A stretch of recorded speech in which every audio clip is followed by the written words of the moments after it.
Okay, so we start the class with the storage gateway. I was, saying that I'll just give you the video and you can just follow the lecture. But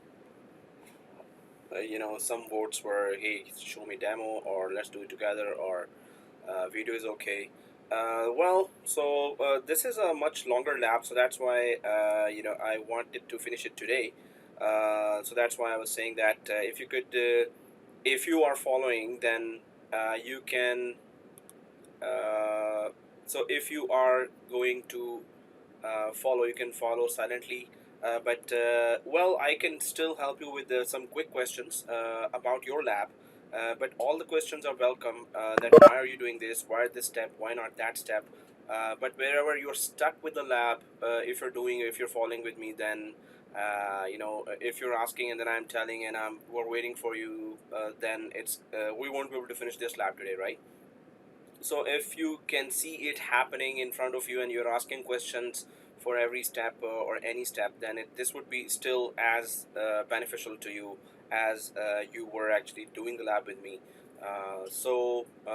When you do the lab yourself, that's the most beneficial way of understanding any IT concept. When you're doing it, understanding it and doing it yourself, and especially when you redo that at home, uh, that's going to really benefit you. If you're not redoing labs at home, then it's kind of a waste of the whole time here, if you're not repeating any of the labs at home. So repetition is the golden word when you're doing critical courses or any course.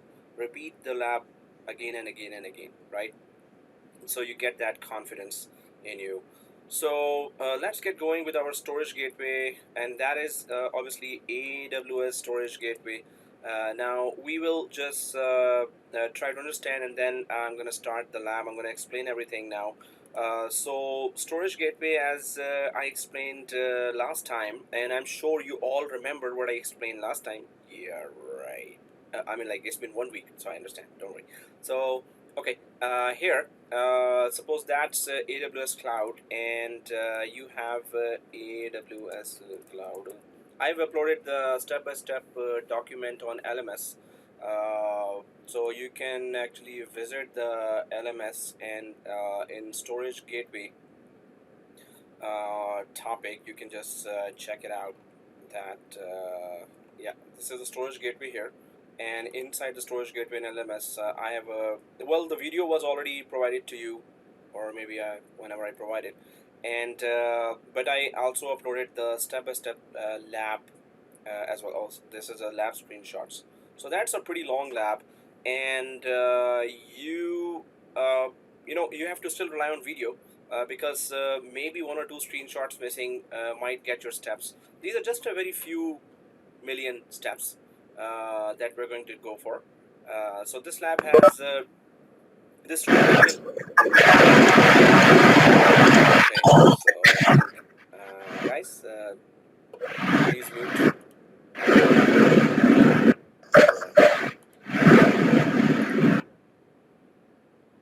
Okay.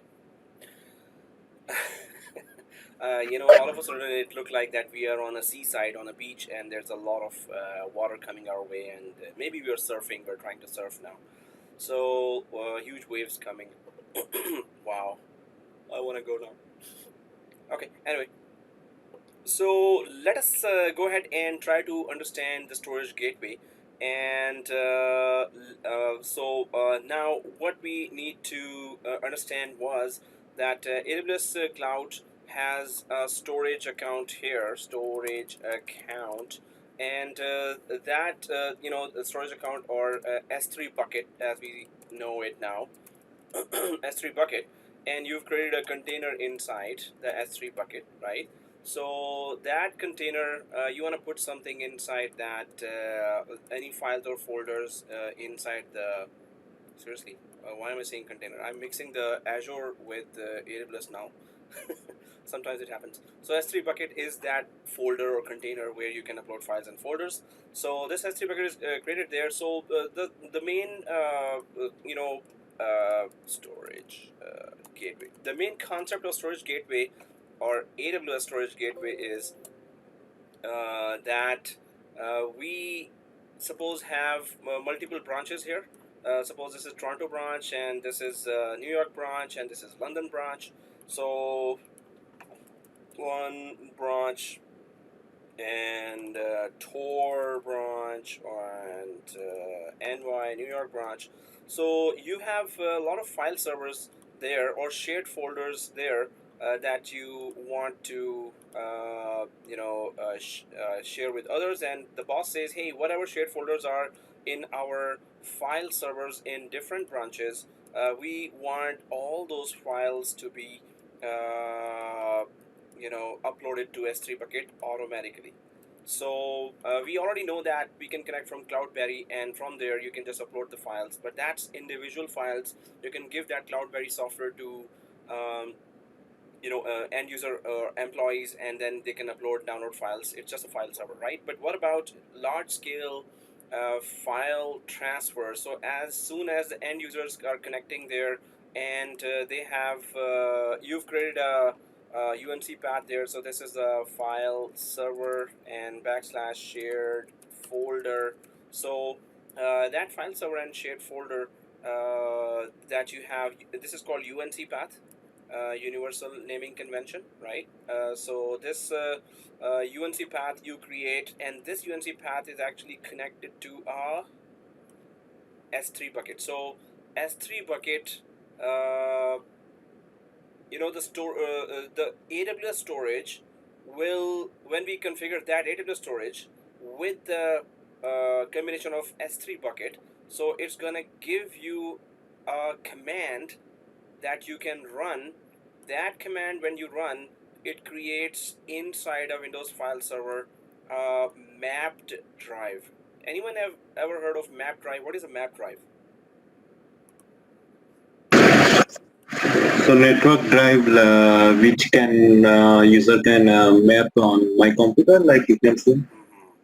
Exactly. Something yeah, my computer user can easily map that network drive. Exactly.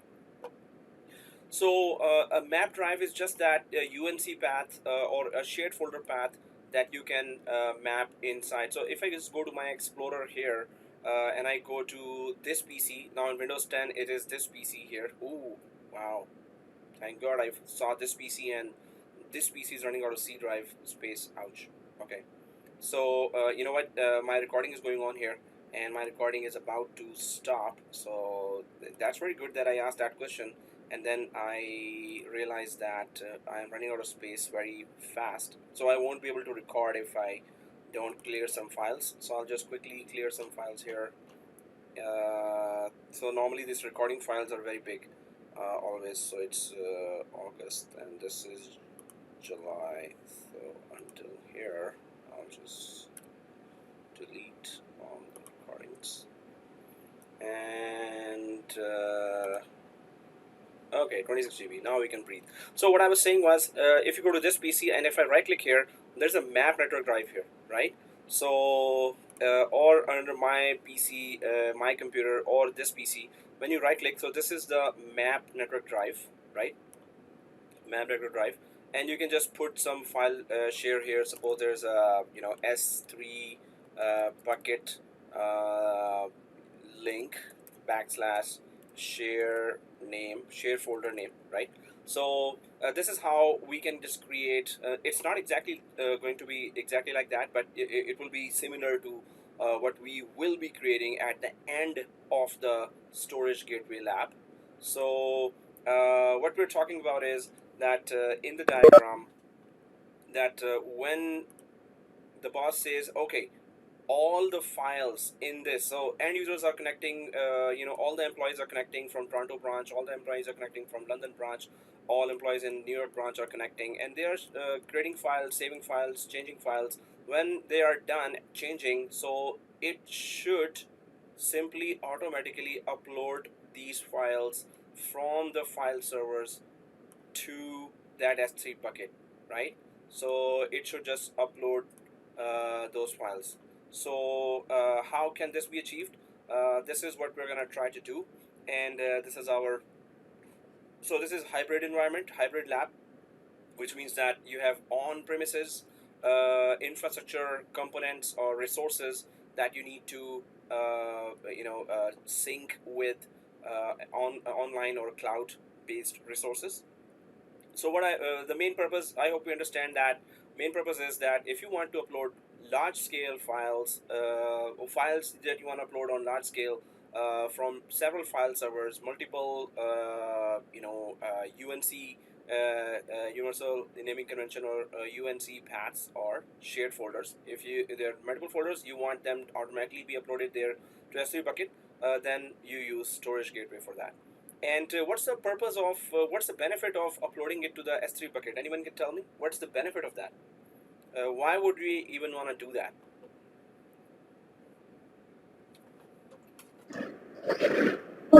So we can see our data in cloud, like all data. Yes, that's one.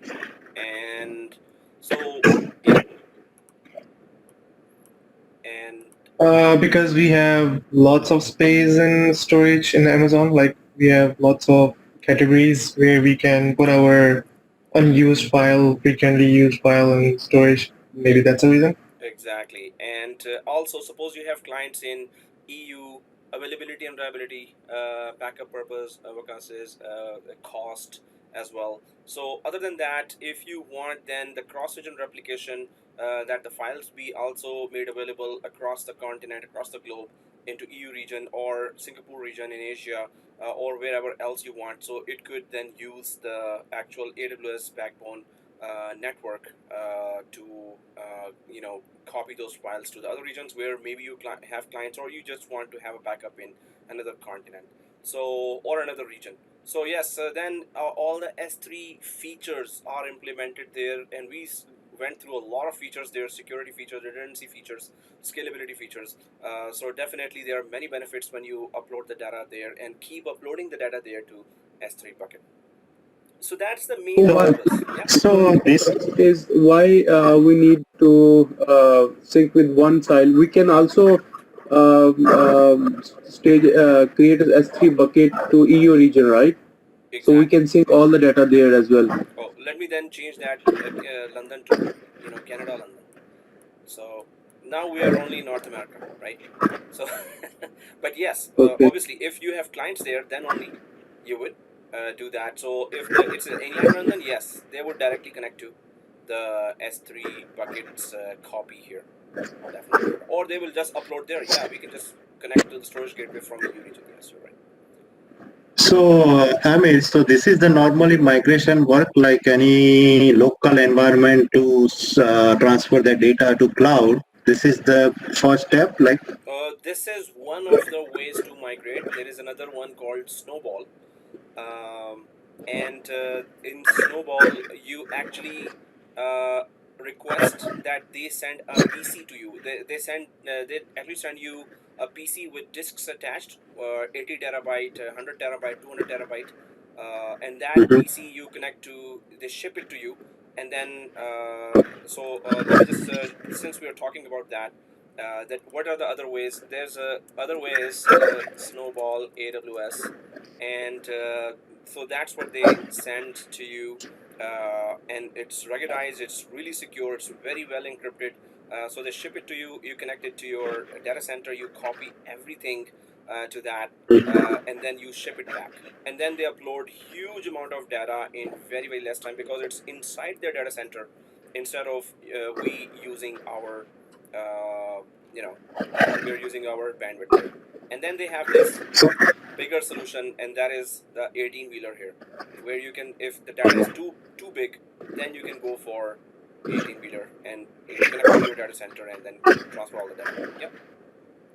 So after that, like once we transfer the data through like PC, like Snowball, then after we can run like this way, map drive and like that, sync the data, like daily additional data. no, so they will sync, right? Yeah, later then how do you sync? It's up to you. You wanna still also connect, you suppose you have 50 years of data, and that is in petabytes and exabytes. So first you transfer all the data, yes. After that, you want to go for storage gateway, you want to go with Cloudberry, then it's up to us what is our requirement.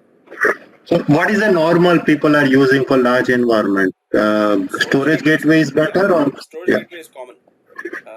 Okay. But again, the criteria is large scale data transfer, then storage gateway. But criteria is not that, then they don't do that. Then they go for Cloudberry or just upload data yourself with CLI or Cloudberry. Depends on what is the requirement. If the requirement is large scale, yes, storage gateway is the best then. And if Mhm. it's very big data, then first you go with Snowball, then you shift to storage gateway for regular transfer. So all Yep. scenarios, different components, and So, yeah. so in our example, we are using some kind of script, so it's gonna run like in the middle of the night or something. Like it's gonna sync with the S3 bucket, right? Every Exactly. day, every night or something like that. Yeah, we can schedule it definitely. But Okay. if you're talking about the storage gateway, that will it be running a script? So it's about as soon as there is a transaction completed, you transfer a file and the file has been fully copied at once, it will go there. So we're not scheduling. Suppose on daytimes, so many people are working. It's also uploading everything at the same time. Or you want to schedule it at night only? Yes, we can do that too.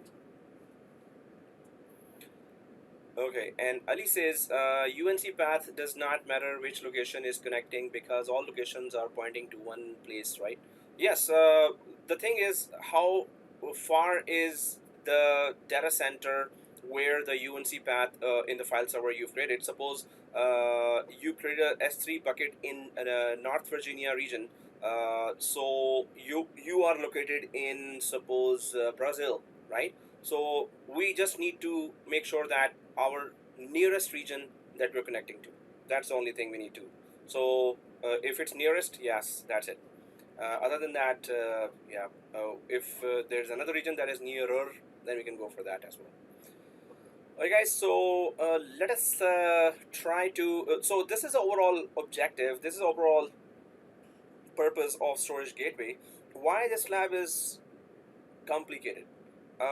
So that's where the fun is as well, right? If you're doing some easy thing, it's all about criticality, and it's all about does the market really use it or not when it comes to interviews.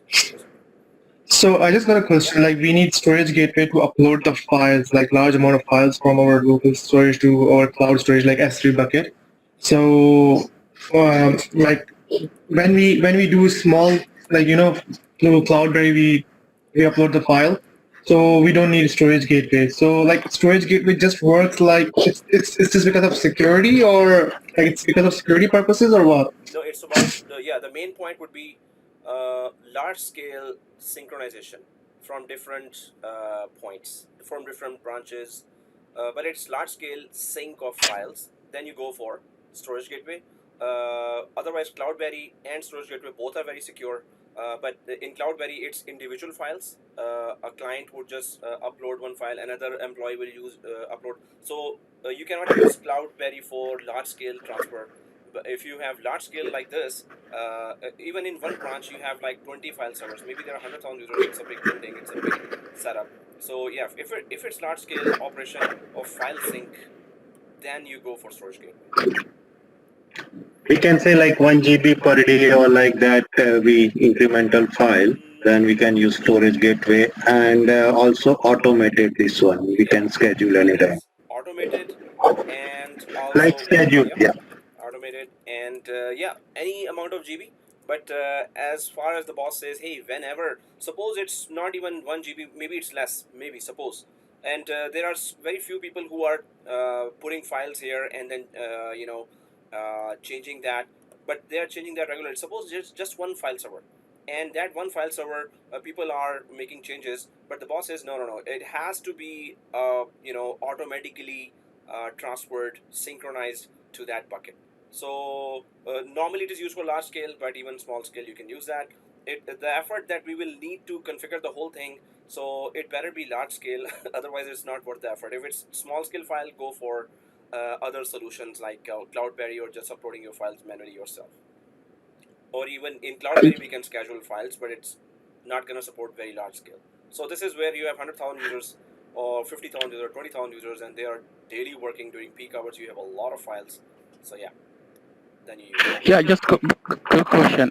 Let's say in the London, you add a file and the server disconnected for some reason. So this file will be synchronized to storage account in the AWS cloud after the connection is connected, or what will happen? Yeah, so whatever files were not synced will sync as soon as the connection is restored. So it will check that whatever files were modified and are not synced. So yes, after some time, if it is syncing, it's going to sync whatever changes were made and not synced. So it checks all that, and then only changed versions are updated there on the bucket. Okay, So one question. So these files are syncing in versioning, like the Cloudberry we have any file we transfer to S3. So they are like create the versioning. So here is a versioning or just overwriting. It normally goes for last changed file, and so the version, previous version would have been uploaded already, right? So Yeah. you're making a change in that file, it just detects the change there. So older version and newer version, when you make a change, it becomes a newer version, so it will only transfer newer version because older version we're not touching anymore. It is already uploaded there. So it goes for changes, last modified. So like overwrite, we can say same. Now file name is ABC. So if we are change on overwrite, we can see only one ABC, no versioning. Storage gateway will upload a file, right? But S3 bucket actually supports versioning, right? Okay. So if it is versioning is enabled, yes, versioning will be maintained on S3 bucket. Okay. Alright guys, so yeah, let's mute. There's a lot of sound coming. Yeah. Okay guys, so that's really good questioning and questioning. Oh, okay, questions. So let's go ahead. Yay! Or yay. Okay, so here, was I recording all that? Yeah. So how would we go ahead? We understand the purpose of okay, that's storage gateway, and yeah, okay. So what about how we do that? So in our case, how it happens is that obviously we have to create in S3 in AWS an S3 bucket, AWS S3 bucket, and here we assume that we have a local branch, right? So again, remember guys, we need to finish it today. So although I would love to help you, but it's just that if we have a lot of stoppages here, then we won't be able to even finish this lab. And that's why if you can let me do the demo, but all questions are welcome here. And if you are quietly following so this means that good luck troubleshooting, but any quick ones I can still help. Oh, this is not happening, so I will tell you. If you're really stuck, then just try to, because I'm doing it from scratch, right, step by step. So that's why you won't be missing any point when you are following, even after following the video. So how we will do that? So storage gateway, major steps for that is, why am I putting this? Okay, gateway. Major steps are that there is ESX. We're gonna put our Windows server here, and we're gonna put here ESXi VMware ESXi hypervisor. Now, some of you may not know that, but hopefully everyone knows what is a hypervisor. That's why I'm recommending that please the VMware course is very, very critical for you if you want to gather up you want to put on your resume some good information. You must have VMware with cloud courses, right? And Hyper-V ESXi should be very clear. So hypervisor we're going to install here now, and it's going to be 6.5. What hypervisor does is it hosts virtual machines. That's the main thing to understand. Hypervisor hosts virtual machines. So what will happen is that we will go for storage gateway here, right? So S3 bucket will be created, but we're gonna basically go to storage gateway, and then we're going to download an appliance, storage gateway appliance. So it will be Esxi, which is storage gateway, And then there is appliance, virtual machine. So what is an appliance? It's just a virtual machine with storage gateway software inside. A VM with a storage gateway application installed already, right? So we're gonna download that. Now it offers that for Hyper-V, Microsoft Hyper-V, if you have a Microsoft's hypervisor, which is Hyper-V, or ESXi, VMware's hypervisor, right? So VMware ESXi hypervisor. So whichever hypervisor you have, we will install VMware hypervisor, because you will find in 80% of the world's companies' data centers VMware hypervisor. You will find that in majority of the cases. So we're going to download that virtual machine. Once we download that virtual machine, it's going to be a 1 GB file, and we're going to import that and run inside the Esxi hypervisor, that virtual machine, right? So first we're going to download that file from Storage Gateway into the Windows server, and from Windows we will remotely connect to that, and then we're going to import that machine. After importing the machine, now this is the storage gateway application. So what is the purpose of importing that machine? Whatever shared folder we create here in Windows and whatever files you download in that shared folder will be first staying temporarily in a local disk of this storage gateway application. It will stay temporarily, or it will be cached, as we call it, cache. All the data will be cached in the storage gateway, and then storage gateway will transfer that to the S3 bucket. Now suppose the storage gateway is down, or virtual machine is down, or the hypervisor fully goes down. Obviously you won't have the automatic synchronization running anymore. You must have this appliance or virtual machine with storage gateway application inside. It has to be powered on, accessible, and then all the data from here will be transferred or cached to the local disk of the storage gateway, and from there automatically it will be transferred to the S3 bucket, right? So that's how it works. That's why we need Windows server here, and we need a Esxi hypervisor. Then we need to download the virtual machine. Then we need to import it from Windows server to the hypervisor here, the virtual machine. Then we need to remotely connect to that that storage gateway virtual machine. We need to go inside, and we need to check that are we connected or not. So there are just very few million steps ahead of us. But obviously, if you know complicated stuff, then only your demand is in the market. If you know all the easy stuff, everyone else also knows that easy stuff, right?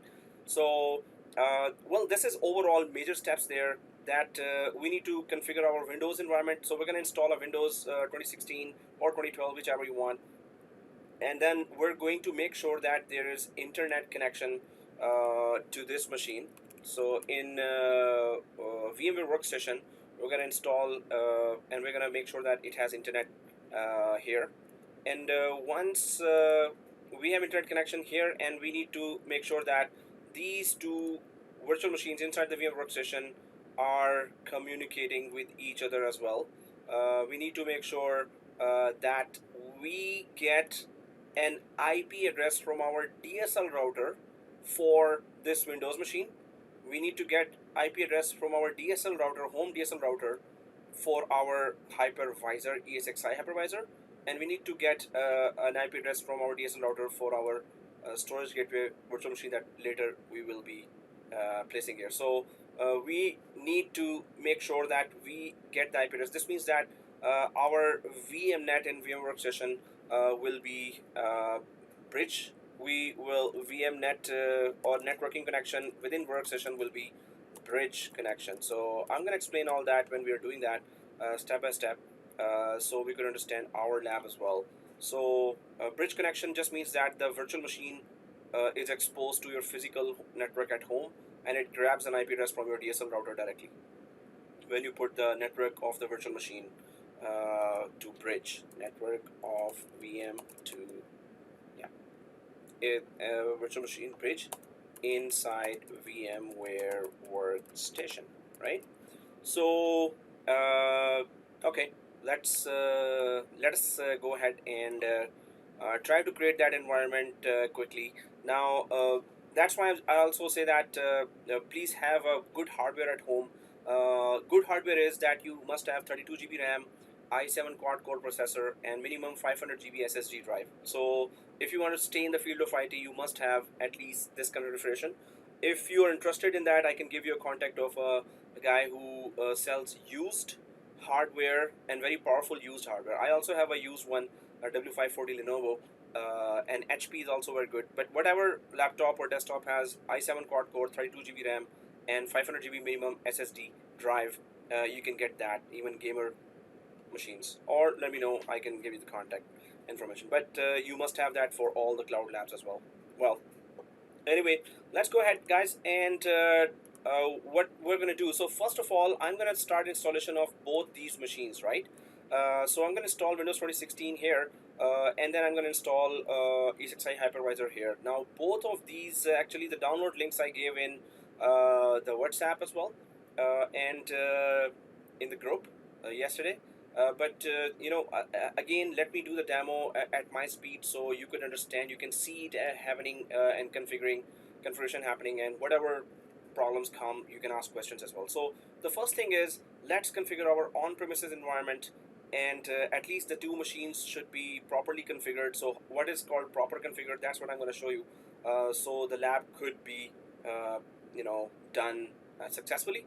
So then we're going to go for AWS side, and then we're going to configure their S3 bucket and everything as well. One more thing, you have in your LMS already this storage gateway, and maybe you've visited it already.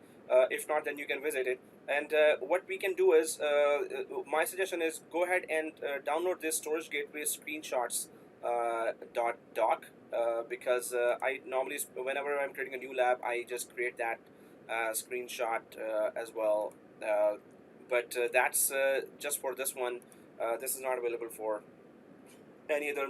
Main source of all the labs is videos in my case. So I have downloaded this storage gateway class screenshots in LMS. I hope those who are quietly following can see. Yeah. Oh, so let me mute all. Okay, again. Yeah.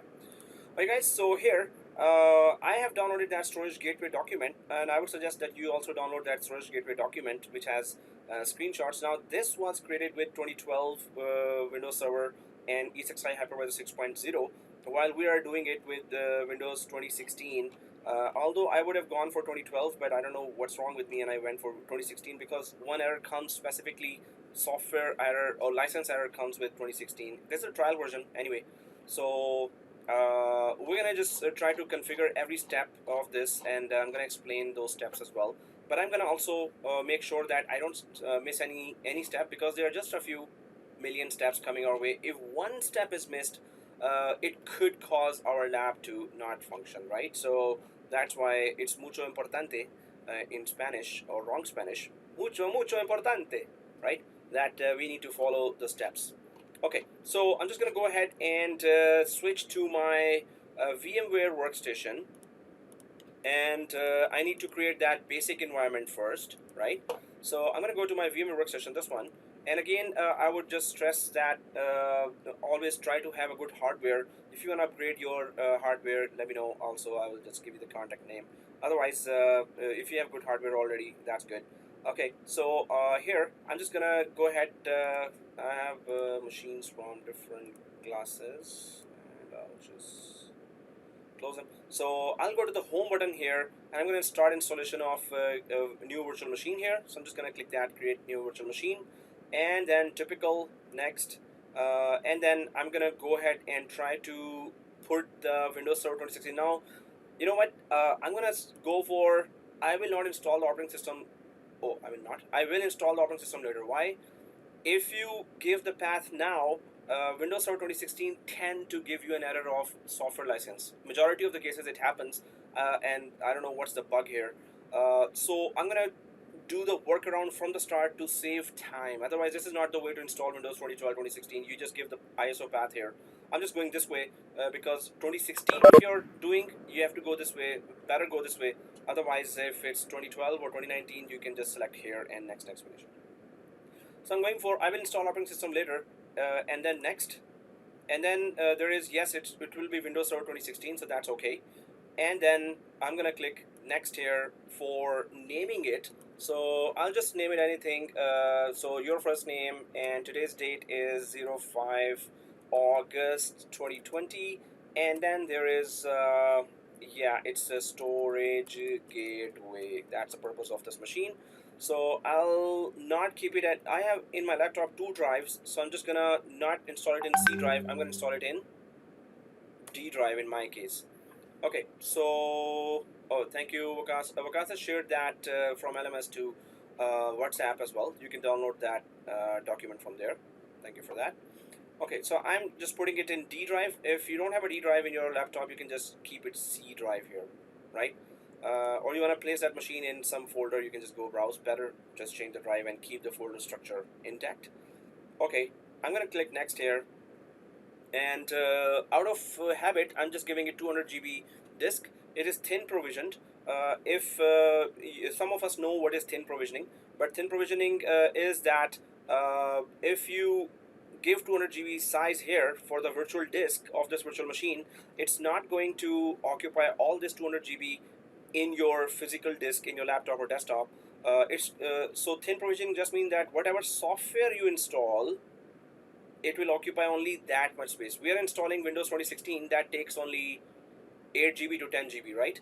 So it will only occupy 8 or 10 GB disk space on a physical disk of your laptop or desktop, but it will not take this 200 GB space, right? So that is called thin provisioning. So now here, I'm going to keep it single file. Multiple file, single file just means that you want to make this disk one big file. It will keep on growing up to one big file, or you want to go for multiple files. It will create 4 GB chunks of file up to whatever the size of the disk it is grown into, right? So I'm going to go for single file because it's less messy there. And I'm going to click next. And then I'm going to go for customize hardware here. This is very important.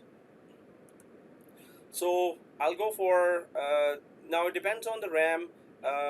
Or whatever RAM is available in your machine. So last time I checked, I had good RAM. I don't know why I just forgot how much RAM I have. So I think it's 30. Oh yeah, it's 32. Thank God. Okay. Oh, that was another machine I had which has 24 GB and I thought it was 32. So it is 32 GB. So I can give it 8 GB or 12 because I need to create another machine and that actually needs more RAM. So just to install this quicker, well, okay, I'll just give it 8 GB and just give the RAM according to your needs. Also, one more thing, processor is 2 processors, 1 core is okay. We're not planning to install Hyper-V inside, so I'm just not going to select this Intel VT. If you plan to install Hyper-V inside this virtual machine, Windows, then you click this option as well, Intel VT. But I don't plan to. So then the network adapter here is NAT, and in the NAT, NAT just means network address translation, which means that your private IP will get internet connection if you're connected to this. If you choose bridge, your virtual machine now that you're installing will be exposed to your physical network. Suppose you're in your company and you select bridge here, so that virtual machine will get an IP from your company's DHCP source. Maybe it's a router, maybe it's a DSL router, maybe it's a some Windows server, or otherwise at home. Now if you click it on bridge, it's going to get an IP from your local DSL router, right? Host only just means that this machine will communicate with your host, which is your laptop or desktop, and the operating system. Custom just means that you can, VMnet 2, VMnet 3 are different networks. Maybe some of you know what is VLAN, right? So that's the concept here. If you have one machine connected to VMnet 2 and another machine connected to VMnet 4, suppose, right? So VMnet 2 machine cannot communicate with VMnet 4. So suppose you have first machine on VMware 2 and second machine also on VMware 2, they will be able to communicate with each other. So different VMnets are different networks. They won't let you connect to each other if they're different. So we're not going this way. Yeah. Unless we assign the same VLAN, right? If it is the same VLAN, then Even it is. then, this is a VMware workstation configuration. So the VMnet here is just like VLAN out there in the switch. So it has to be same for the virtual machines to talk to each other. If they are different, even with same VLAN, they won't be able to talk to each other. If these are different in VMware workstation. Okay, yeah, because of workstation might be, yeah, that's why. And LAN segment is just that it's a group of machines. You can group them together and you can start them together, stop them together, or restart them together. So we're not going to group the machines together. So I'm going to go back to bridge option here. Why? Because I want to expose this machine to my physical network so it could get an IP from my DSL router, right? So that's why home DSL router. So that's why I'm gonna put it on bridge. In production environment, in companies, don't do that because you have to get a permission first to introduce any new machine and approval from the boss. Otherwise, the monitoring software can detect your machine as an unauthorized machine, and then you might get caught actually. So here, I'm gonna make sure that it is bridge, and for the second machine also, I'm gonna make sure that it is bridge, right? The rest of the options are okay. So 8 GB RAM. Now don't give 8 GB RAM if you have a total of 8 GB RAM, or if you have total of 16 GB RAM, then you can give half of that, even 8 GB now, or 4 GB here, and the rest just leave out of 16 2 GB for your laptop or desktop to breathe, right? To function basically. So you can take up to 14 GB RAM and divide it between the two machines. More RAM is needed actually for the other next machine, which is Hypervisor, than this one. So I'm just giving it 8 GB right now, and I'm going to give the 8 GB to the other one, or 12 GB to the other one, because I have 32, right? So my suggestion is go for upgradation of your RAM or upgrade your laptop or desktop. Okay, anyway, if this is done, this is the hardware. We talked about that detailed. Why are we doing that? So let's go ahead and click close. Remember that we did not give the path of the operating system. Ali says, can you show the CPU setting one more time? CPU? Oh, CPU setting is this. So it's number of processor 2, number of cores 1. That's it, right? All right, let us click close. Guys, don't be shy to ask questions. Questions are welcome. Only the troubleshooting of student labs is like, kind of, you can just not ask that. But if you make me answer, I will. Okay, anyway, so I'm gonna click finish here. Remember that OS is not attached. I'm just gonna click finish here. This is a workaround I'm doing. We don't install operating systems like that. So yeah, I did.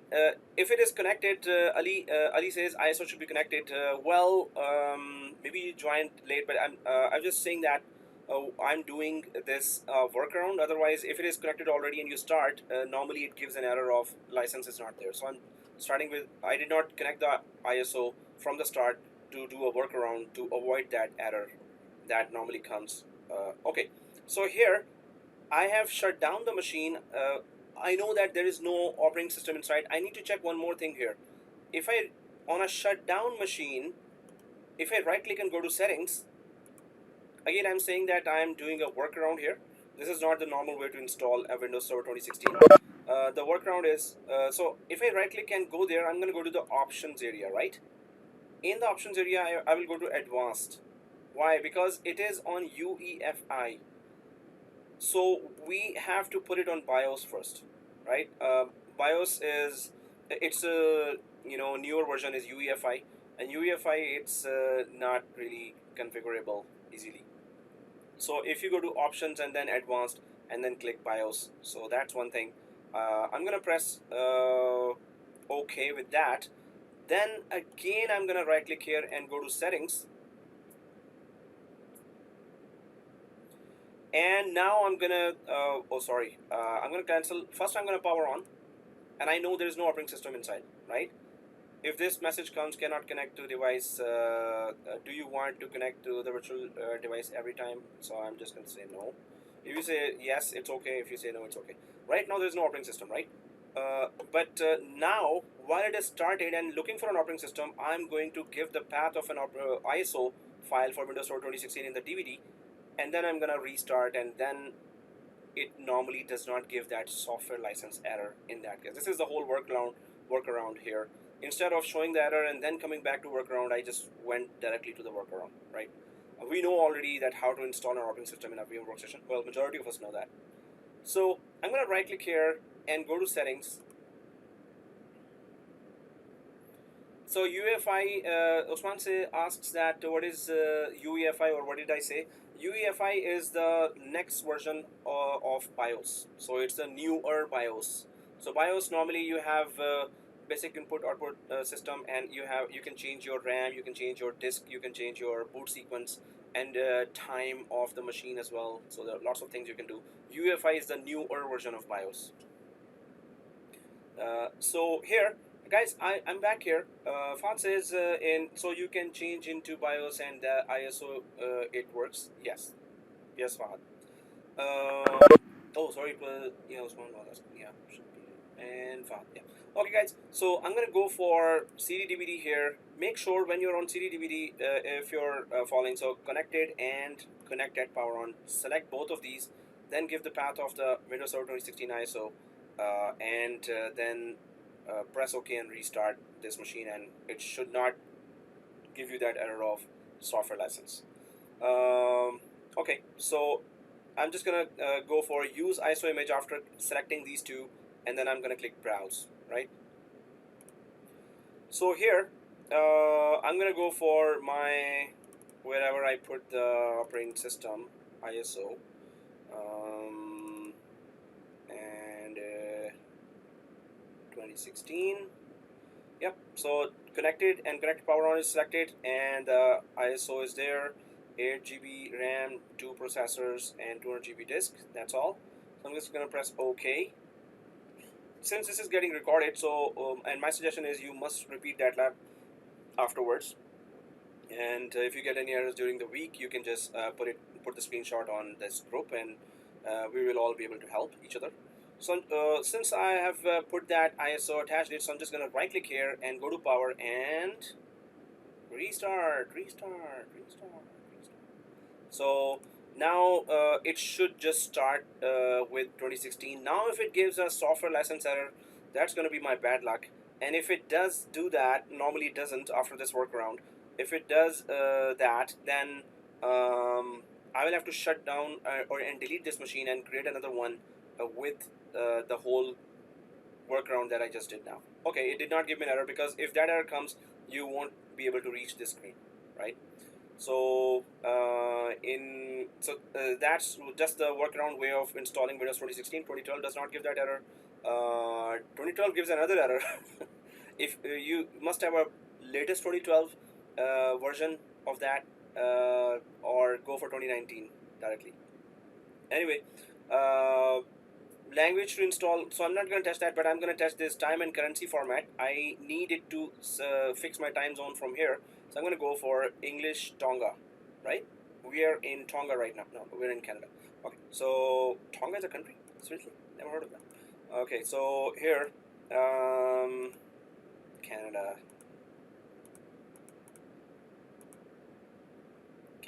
Okay, so that's it. That's the only thing we need to change here, time and currency format. So that would be that would just change our time zone and correct our time.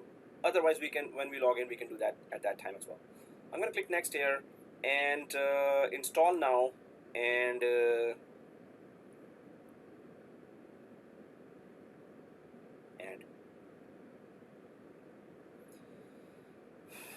so which one do we have to install? Oh, okay, didn't ask for that. But if it asks you, because you're installing a trial version, so go for,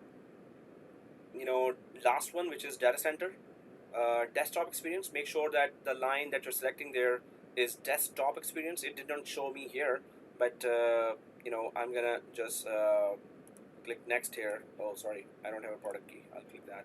Will it let me go, please? Oh, there you go. Oh, it's asking that. Yay. So here, I'm going to go for desktop experience 2016, right? although you can go for standard desktop experience or 2016, whichever you want, or data center. So, but don't go for the other one. Those are CLI, right? So you won't have graphical user interface there. Desktop 2016 data center, out of habit, I'm just selecting that. Otherwise, standard is also okay for the lab we're doing. And next, then I accept the license. Nothing here. Next, and we're not upgrading, so it's a new install, so it's custom. And we're not going to partition any of the drive. It's going to be one big partition of 200 GB. So we're just going to click next. Yay. So, Mohammed Awaz says, I don't have a product key. Normally, you don't need to. Are you installing a... No. Just this is for you. When you try to enter the, I told you, click I don't have product. He will accept. Okay. Just I want to inform you that. So go ahead. Thank that you. option I have to select. Thank you for that. Okay, guys. So this is if we go to the diagram to check our progress. So this is what we needed to do, and third diagram I'm creating, and that is where what we have done. I'm gonna slowly create that here as well. So we haven't done anything on AWS yet, so it's going to be empty. But in our on-premises infrastructure data center, suppose we are in our Toronto branch, Tor branch here, and we have just deployed our first server here, and we are about to deploy our second server as well. So this is our Windows machine that needs to be connected to internet, so we bridged it. When the Windows is installed, we're gonna check that what IP it got. It has to be from my DSL router, and in your case, your DSL router. So second thing is we're gonna now start the installation of VMware Esxi Hypervisor. Okay, I'll just type Hypervisor, but it is 6.5. So this is a VMware class that is going on Saturday evenings with NetWest College. Supervisor. You can only do VMware with an authorized VMware authorized college, and when they give the voucher, those are official VMware vouchers. So, sir, the VMware, like any hypervisor, is the requirement for this lab? Yes. It's a prereq? Well, I gave that hypervisor for download, yes, but yes, it's a requirement that you must have an hypervisor. We're about to install that now. No, my question is like we can have another server, Windows server, so that would not work? Well, inside the Windows server, you can install a Hyper-V hypervisor as well. Yes, that way it will work, but you must have at least one hypervisor either for Microsoft or VMware. Okay, thank you. Okay. And one more thing, guys, we can also download or we can create this. I asked you that we'll be downloading that virtual machine here as an appliance. The third option normally is that you will see on Storage Gateway window that it's going to. We can also create that appliance in AWS as well, but the only thing is it requires 16 GB RAM minimum. So if you install that EC2 instance inside AWS, that appliance that we're about to download, right? If you deploy it in AWS, so you will have to pay a lot more, because in our trial, in our free tier, we're only allowed to create a T2.micro machine that is only one vCPU and 1 GB RAM. So it will require 16 GB. That's why we're downloading it. Yes, there was another question. Okay. So Windows is... So Amir, one question. So here, like you select VMware EXXi we are doing. Yeah. So why not you can create like vSphere and create the Windows server on that instead of like workstation? We can do that as well, right? Oh, if it is. If you want to go that way, then your vSphere EXXi has to be installed first on any hardware, and then you must have another laptop to remotely connect to that, and then create two machines inside. Yes, you can do that too. That's a bit longer way to do it. This is a training environment, so VMware Workstation is the best one. Yeah. Just I'm saying like that we can use that as well. Exactly right. Okay, so Windows is installing, guys, and VMware EXXi Hypervisor. Let's install that, right? So if we go back to our VMware workstation, so in my case, Windows is kind of restarting here. So so that's good. And I will go for another machine now. So I'm going to click the home button here, or you can go to file and click new virtual machine. It's the same thing. So then we're going to go for create new virtual machine here, and next. Now this time we need to give a path for the Esxi hypervisor. Hopefully you've downloaded that. So I'm just going to click browse here, and I'm going to go to my area where I put that Vmvisor installer 6.5. So this is the same that I shared with you on WhatsApp to download. Yesterday I shared that. So I'll be putting that link in the LMS as well.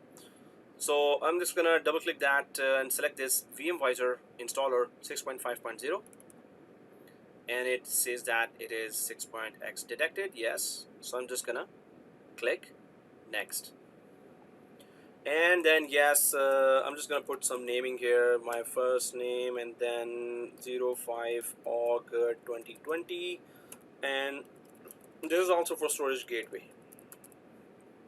And I will keep the folder structure intact, and I will just change my drives from C to D because I have another drive here. If you have one drive, just stick to C drive. Okay, so then click can you send the link to download?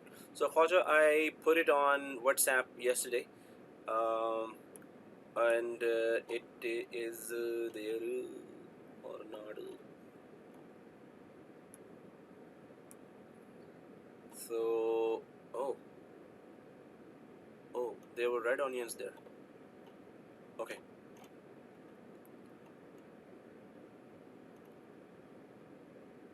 Oh yes, actually I put that in LMS, right? And then I shared the LMS meet. Oh yeah, so the links are actually in LMS. Download from Google Drive. Waiting for the email back to download. Oh, the permission. It's asking for permission. Serious. Okay, so okay, let me check that permission. So I'm just gonna reply that this one in WhatsApp group, so you can just go there. Wakas has also shown that download link there. Okay, thank you, Wakas. And so it's there. Yeah. Alright, guys. So I'm just gonna put that back. Again, we need to just finish the lab today. While that should have been there.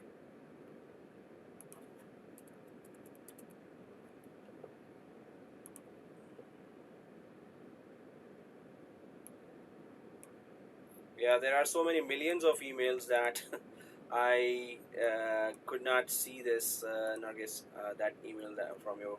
So yeah, whenever you have sent an email or an email is coming from you, you could also just give a reminder. It's just that I may miss the email, so I just sent it back with permission.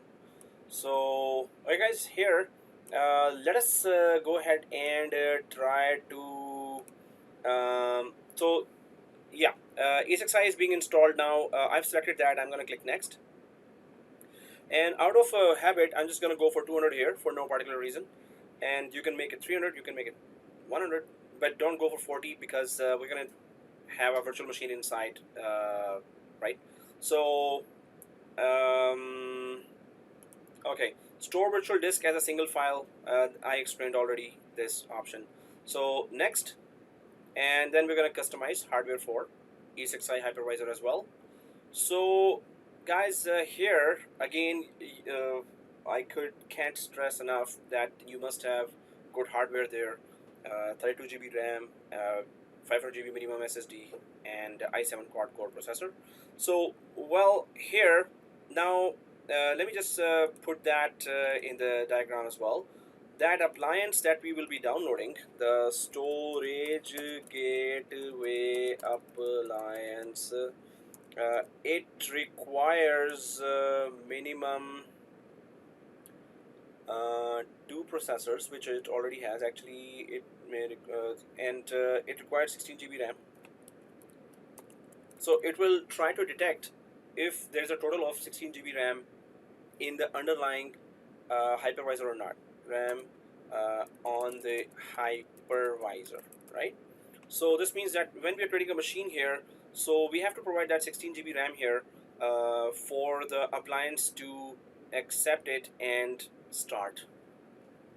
So that's why when we are creating that machine at this time, I will have to go to 16. But now 16, I have a total of 32 GB RAM in my laptop. So 16 GB RAM here when I'm giving, you can also overcommit. Suppose you have a total of 16 GB RAM and you've already given some RAM to your Windows, you can still give it 16. It will not reach that, hopefully, but if it does, then you won't be able to go ahead.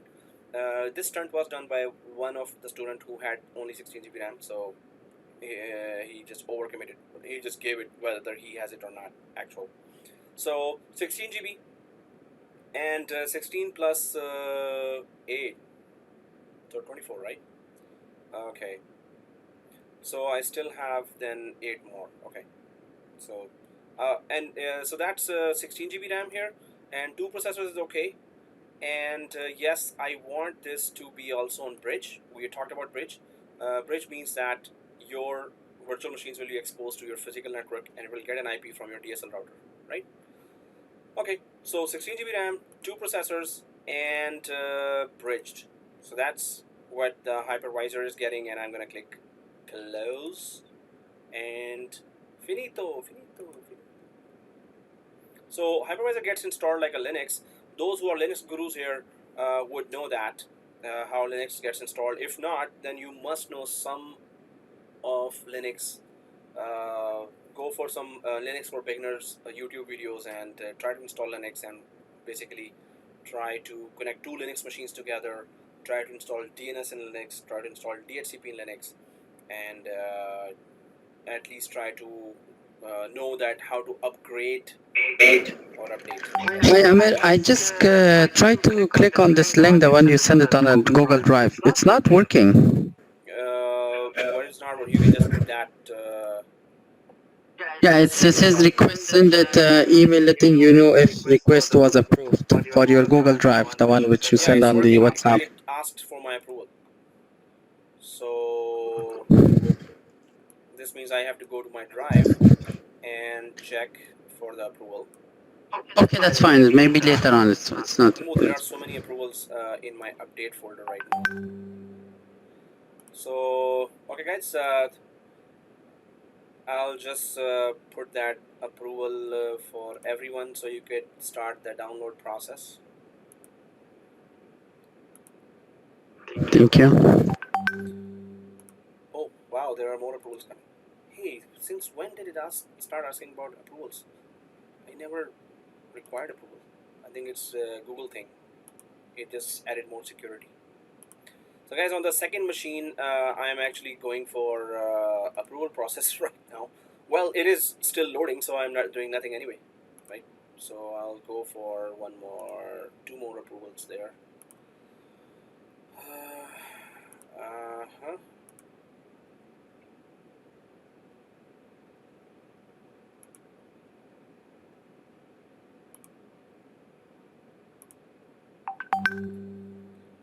And another approval. One lost. Anyway, it's loading here. Okay, so all of the students who have clicked that link now, well, that many approval I saw there, and I'm looking for anyone else who clicked that download link. So the approval will come to me. No more else. Oh, there's one more. Oh, Khwaja, did you ask again? Requesting access. Right, guys. So here, yep. Thanks, Amir. I got it. Oh, okay. All right. So all approvals done. Okay, Chintan. So just put that. One question. It's a free, right? It's a free. There's nothing asking for any license or something. You have to pay me for that, and it will be just $100. I'm just kidding. Yeah, it's free. Yeah. Okay, thanks. You don't have to say, I'm just kidding. You have to wait a little bit. Of course I'm kidding. Yeah, you're right. I don't have to say that. So because clicked it, and okay, so guys, I'll be waiting for everyone clicking here, and well, okay, so I can continue now. But if anyone clicks now, I'm getting that in the other screen. Hey, is there a shop where a good big screen where I can buy a second one? Okay, let me know. Anyway, so let's go ahead, guys. And so this is how we install Hypervisor, right? And that is okay. It's a bridge. I'm gonna put back everything again now to watch. If anyone else has clicked it, then just let me know, and if you're waiting for the approval, right? So also just let me know, because I get lots of emails that are, so I get, okay. Anyway, so here, welcome to the Esxi 6.5. So first of all, just remember that this is the area for configuration of Hypervisor. Obviously, when you click on top of this, the mouse will be gone, right? So this means that it's inside the virtual environment. If you want to take out the mouse from there, the control button and alt button on the keyboard will take it out. So I'm going to click back, and control plus alt will take it out, right? So otherwise you will keep on doing that and you won't get the mouse. So don't think that your mouse is kidnapped or something. So just control alt button and it will be released. So then I'm just going to click on top of that, because the rest of the installation is on keyboard based installation. So I'm just going to press enter because it says so, enter. Then it just says accept and continue. So for that I need to press 11. In my case, on my laptop it is function key and F11. Will press the F11.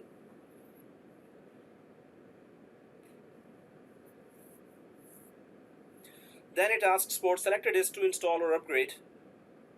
So yes, that's a 200 GB disk that I added. So I'm just going to press enter, nothing to do here.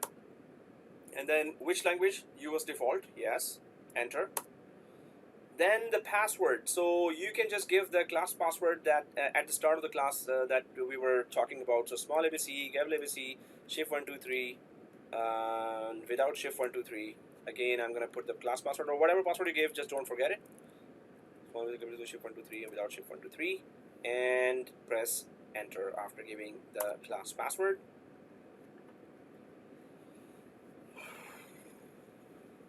And then it's asking for install. So I'm going to press function key and F11 on my keyboard to go ahead with that.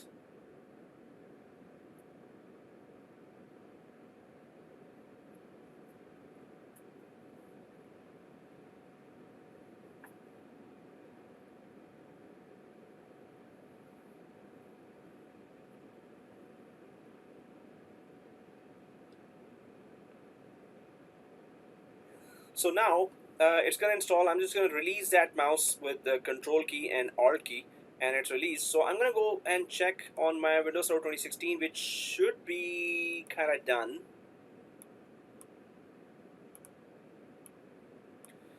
So yes, it is done, and I'm going to put the username password or the class password for that as well.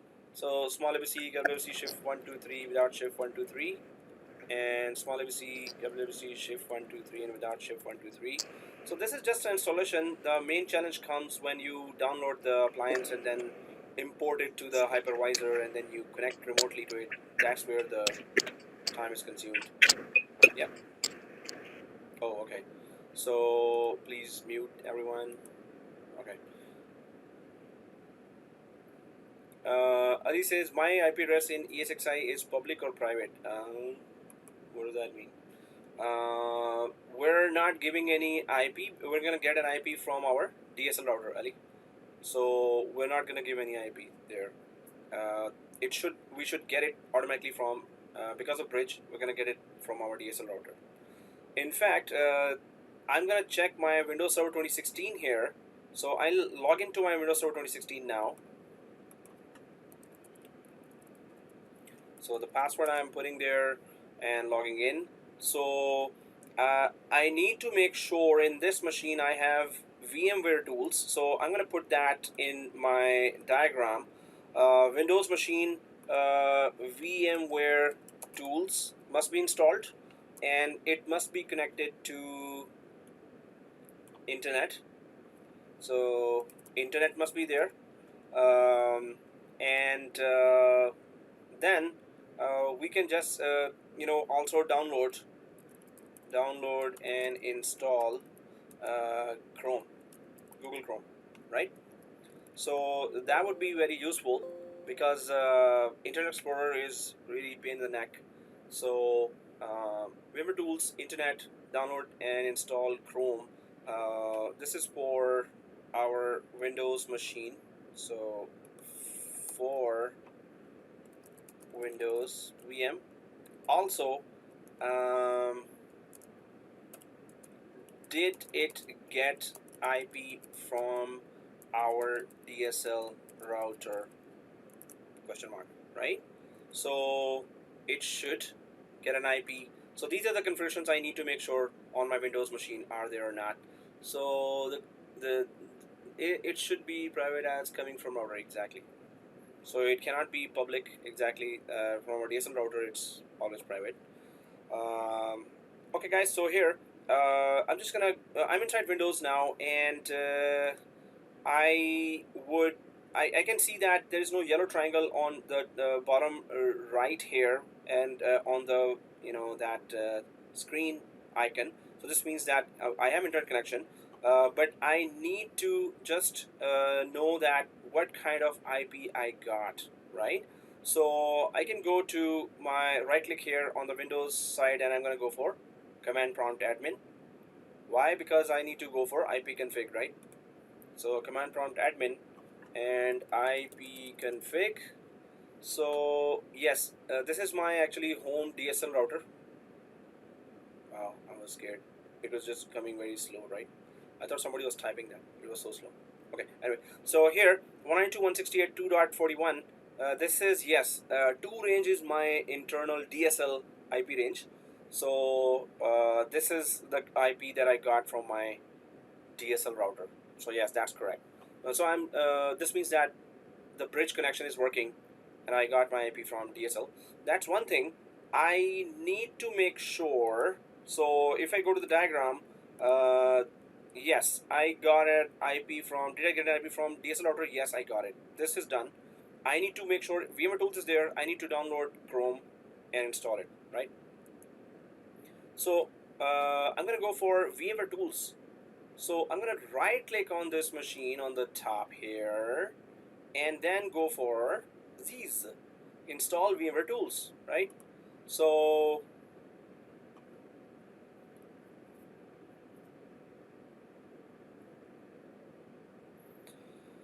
it has mounted that here on the Vmware Tools, but I'm gonna deliberately miss that. So in order to show you that, suppose you miss it, this message, then what do? So you go to down here to the yellow folder, Vmware Tools, install all the advanced options in virtual machine. Basically, you cannot copy paste if you don't install Vmware Tools. So that's one of those options. So Vmware Tools is a must. So I'm just going to go to this PC inside machine, and you can see that it has mounted the Vmware Tools software to the DVD of this virtual machine, Windows virtual machine, and it's gray icon. So I'm just going to double click that, and next install and restart the machine. Okay, so Vivaldi browser is faster than Chrome. Wow. Is there a browser by the name of Vivaldi? I thought you were talking about soccer. It is made by the Opera owner, like co-founder before. It is good, like. Wow, cool, man. I thought it was a soccer player or something. Ronaldo, Vivaldi. So, but thank you. That's very good.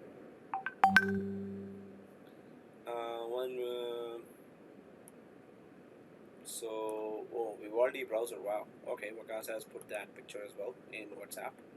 That's cool. Thank you. Nice. Hey, I never heard of that name. Seriously. Actually, my son told me. That's good. Yeah, the new generation is much advanced than us. Sometimes I think my kids are aliens, and because they know so much about computers, they are telling me different ways, and I'm like, seriously, how did you get that? I teach computers. No, Dad, do it this way, do it that way, and they're teaching me. So I should that's true. I should have a class from them someday. So Mohammed Awas says, I have a firewall. What protocol should be open to allow files transfer to AWS storage? AWS storage. So this means that what ports are needed for what port should be open in firewall. So that's a really good question here, and I'll just put that because out of my AWS storage gateway ports for firewall. Port requirements for AWS storage, there you go. So, and then there's the requirements for AWS storage, and okay, so there is that. Okay, so there's that 3260.443 AWS storage port 22. So, and then port 443. But let's just go for that. There it is. That's the table. So storage gateway VM 443, then your web browser port 80, and then DNS port 53, and then storage gateway VM 22, and then storage gateway VM NTP, which is protocol is UDP, so it's 123 is the NTP, and then it's not if NTP network time protocol has to be there, and then 8080 for hypertext or HTTP proxy. So that's, I'm just going to put that link here. So that's a very good question. And port information for storage gateway, and I'll put that in here as well, and in WhatsApp as well. Okay, so let us go ahead, and first diagram is already just an explanation, so I'll just put that already here in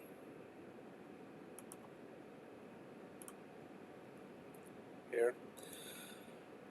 All right, so let us go here back to our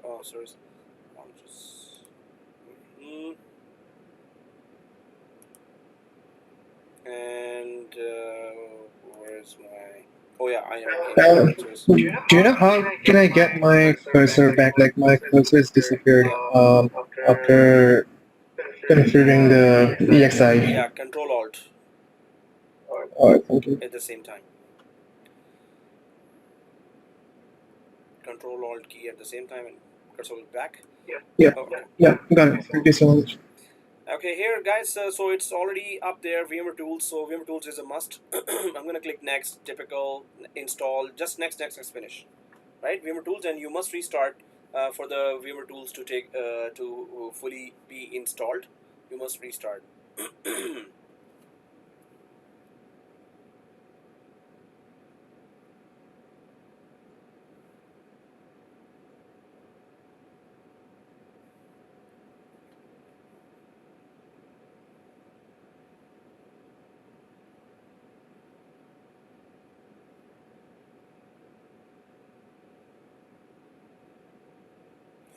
Okay, it's finished, so I'm just going to click finish here, and it's asking for restart, and I'm going to restart.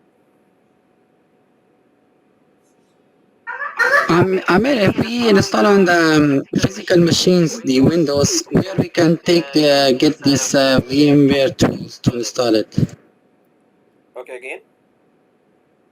If we install the Windows on the physical machine, right now you're using on the workstation. So where we can get this VMware Tools?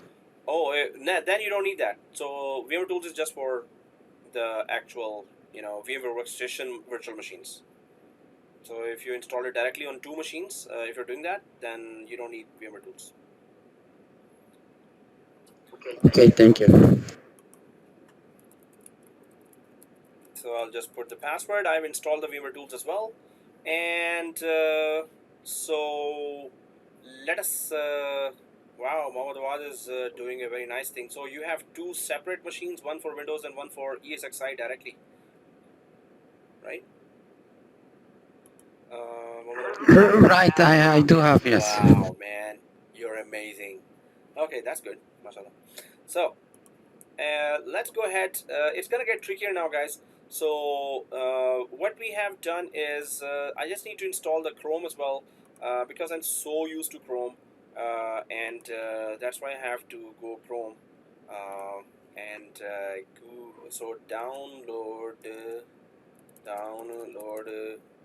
Google Chrome and so yeah, and Bing is saying that hey, you really want to add that site, okay, I'll close. Actually, I want the Chrome to come here, so I could add it to the save sites, but no, it's not gonna. So I'll click close here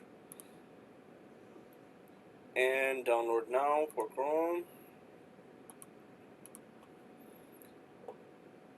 Download Chrome, but I don't think it's gonna allow me until I go for internet options and then go for security and then trusted sites and then sites, and there's google.ca. So I'm just telling that browser that hey, google.ca is a safe site, so let me download from here. Yeah, we can disable the security as well, you're right. If I go now, your current security do not allow. Okay, you're right. So I'm gonna go for server manager here, guys, and I'm gonna go for local server, and there is that here IE enhanced security, this one in local server in server manager. So I'm just gonna, it is on, so I'm just gonna turn it off and off. So this is IE enhanced security, and it's not even letting me download, which is also, you know, good security feature. That's why it sucks. I mean, like, I don't know. So I'll just go for Chrome again. Thank you for downloading. Really? Please try, click here and try again. Okay. Oh, okay, I'll just close it and then open it again. And download Chrome.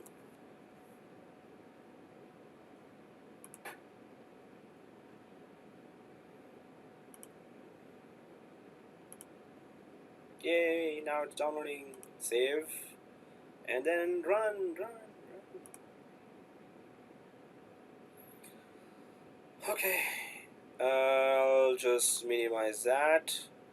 And it's just downloading the Chrome. Yay. Once it is downloaded, it's good to just rename that machine as well instead of some weird name here. But then if you rename, you have to restart as well, right? So I'll just put that in the diagram here. Rename to your first name, Vin. Yep. I just need to know, like, when during the VMware Tools setup, do we choose typical or complete? Typical. Okay. And could you please tell me why you install Esxi? Oh, Mohammad Awad, we need to install Esxi because we need a hypervisor. Either we can use Hyper-V or we can use VMware Esxi. And why do we need that? Because we're going to download an appliance from AWS. Action for Esxi. So the purpose of Esxi is that we're going to download a virtual machine, which is Storage Gateway appliance, a VM. A virtual machine needs to run on either Hyper-V or VMware. So that virtual machine, for that we're installing Esxi. Without that, we can't have a storage gateway.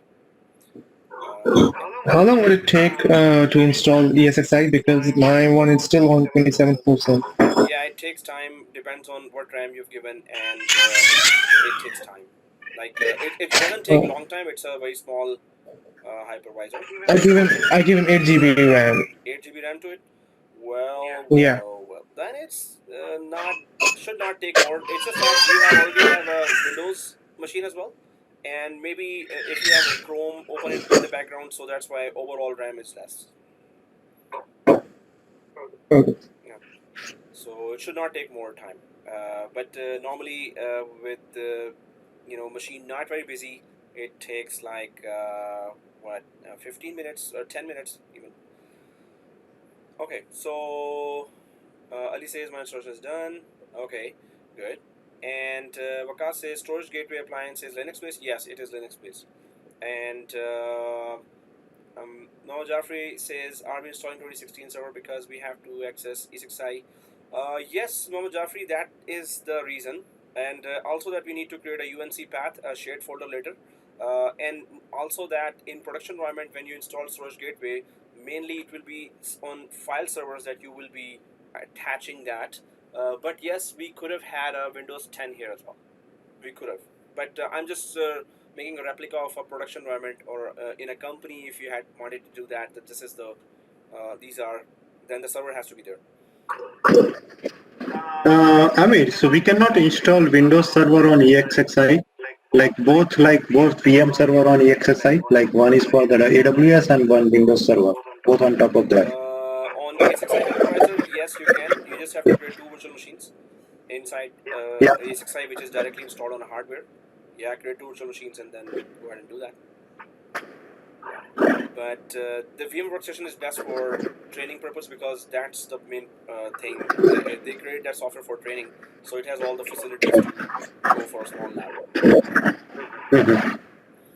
Okay, and Mohammed Jaffer says, since the installation complete, just question before the ESXi.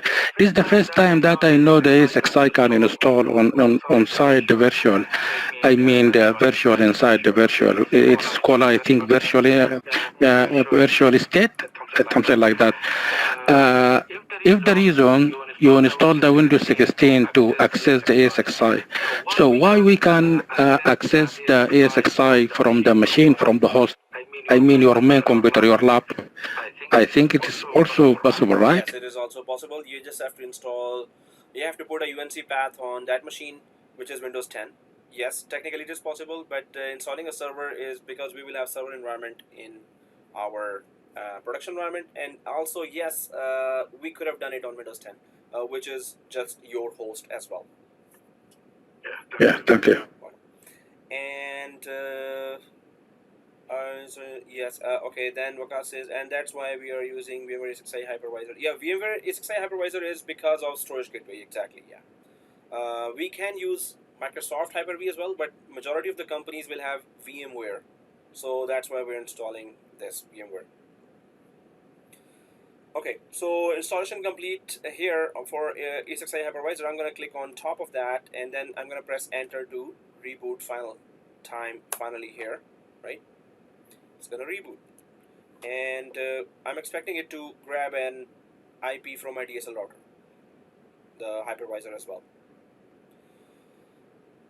So if I go to 2016 here, yes, Chrome is ready. So if I go to the diagram, so Vmware Tools done, Internet, yes, download and install Chrome, done.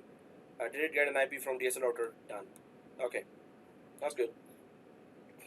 So here, Esxi Hypervisor, did it get an IP? So yes, for Hypervisor, we need to make sure certain things here as well. For Esxi, did it get an IP from our DSL router? So that we need to check.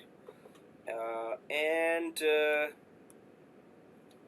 can we connect from Windows VM to this Esxi from a browser by typing its IP, browser's IP, Esxi Hypervisor's IP, typing Esxi's IP. Oh. So that's the other thing we need to check. Yeah, definitely you can. Exactly. So we just need the IP. This is the reason, I think, right? Yeah. So yeah, that's why we need it. So they both should be communicating with each other. Okay, so okay, Waka says, what do you want us to rename? Yeah, your first name Win. Oh yeah, we wanted to rename it as well, which I did not. Can you tell me again why did you like you just said we need EXI, like why what was the purpose? Of Esxi hypervisor is that we're about to download a virtual machine here from AWS, and that is an appliance which has a application already installed, storage gateway application already installed, a virtual machine. So when we download that, we need to run it on top of either a Microsoft Hyper-V or VMware hypervisor. So that virtual machine has to run on any hypervisor. That's why we must have any one hypervisor, and we went for that hypervisor, which you will find in all the companies, VMware. Okay, so okay guys, here rename, we can just rename it to your first name. So your first name Win, that's it, or 01, your first name Win 01, and then restart, right? So that's for Windows. So I'm just gonna go for that, and I'll quickly restart it as well. And server manager and local server. I'm in Windows now and computer name, and I'll go to change here, and I'll go to your first name Win01, and okay, restart.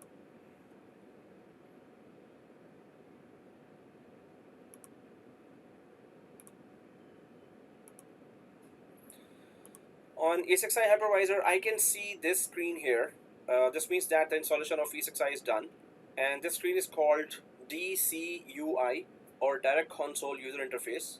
So this screen is the main console screen, and Mohammed Jafri says in production environment, normally server is part of our domain. Yes, there it is part of a domain. Here, suppose we create another server and make it a domain controller, and then make this one part of domain. Or if we don't have it as a part of domain, this lab is not requiring our domain controller.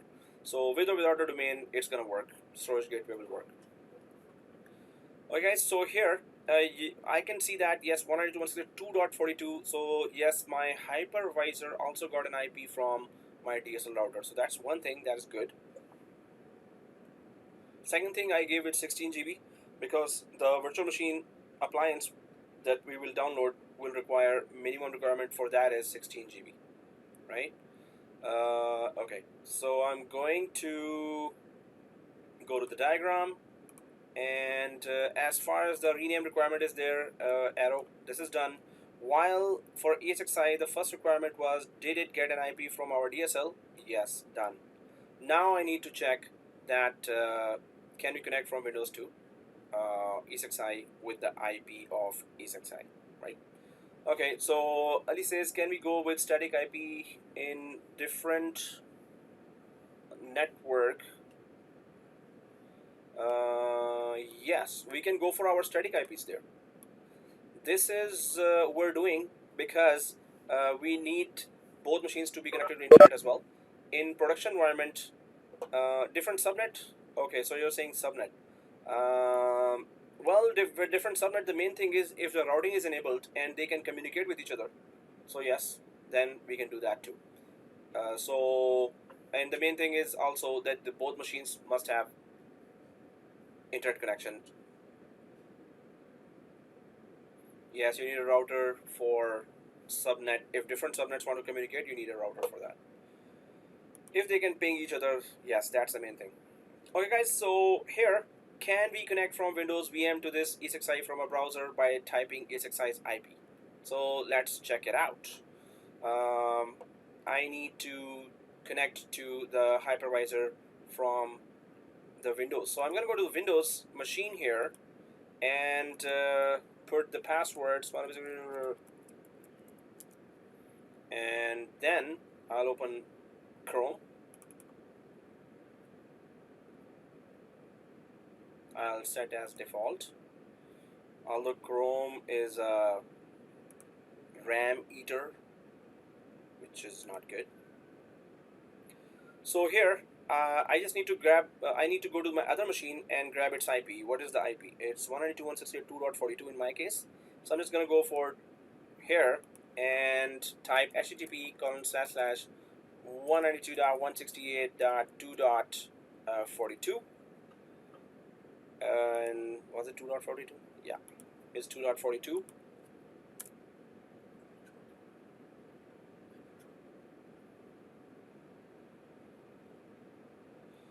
So it shows me this not secure, your connection is not private.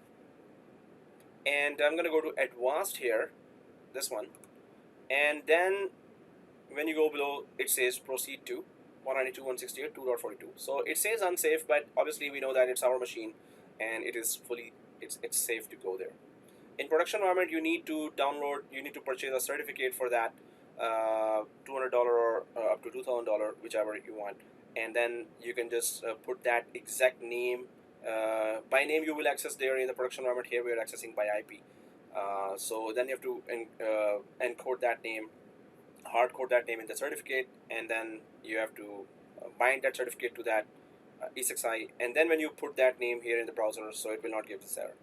But right now we didn't put that certificate, so we're going to go for proceed to this from Chrome, and now it is remotely asking that, hey, you want to log in. So guys, what is the username password for this? Anyone knows? Is it administrator? Root is root. Exactly, root. So yeah, everyone knows that. Good. Root, and the password that we gave to install small abc, capital ABC, shift123, and without shift123. So I'll put that root and the password, and then log in. So now I'm logged into this. So join the customer improvement program. We don't want to improve this software, so uncheck that. Press OK. No, we want to improve. So guys, this is the inside of the hypervisor, which you have to remotely connect to, and this is as far as we go for the production, the on-premises environment configuration. So yes, the other one, can we connect from Windows VM to this Esxi from a browser by typing Esxi's IP? Yes, we can.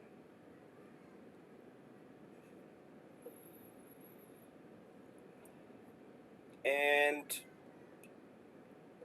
okay, so if that is done, then the next steps are up there actually in AWS, that we need to go inside the storage gateway and download the appliance, and download actually inside the Windows machine. We need to copy that, and from there we need to import that appliance into the VMware and power on that appliance, right?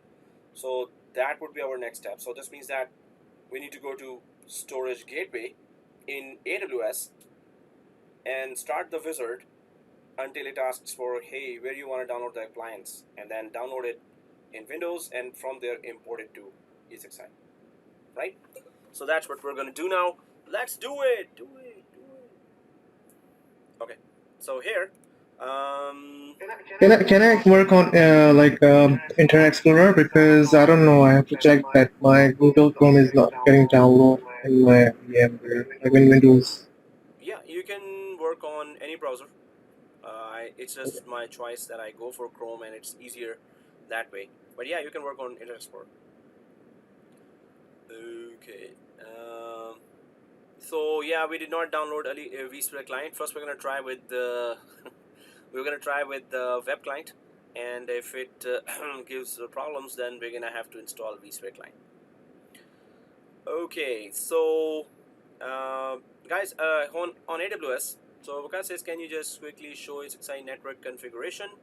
So here it's Esxi. This is the network configuration here, 2.42.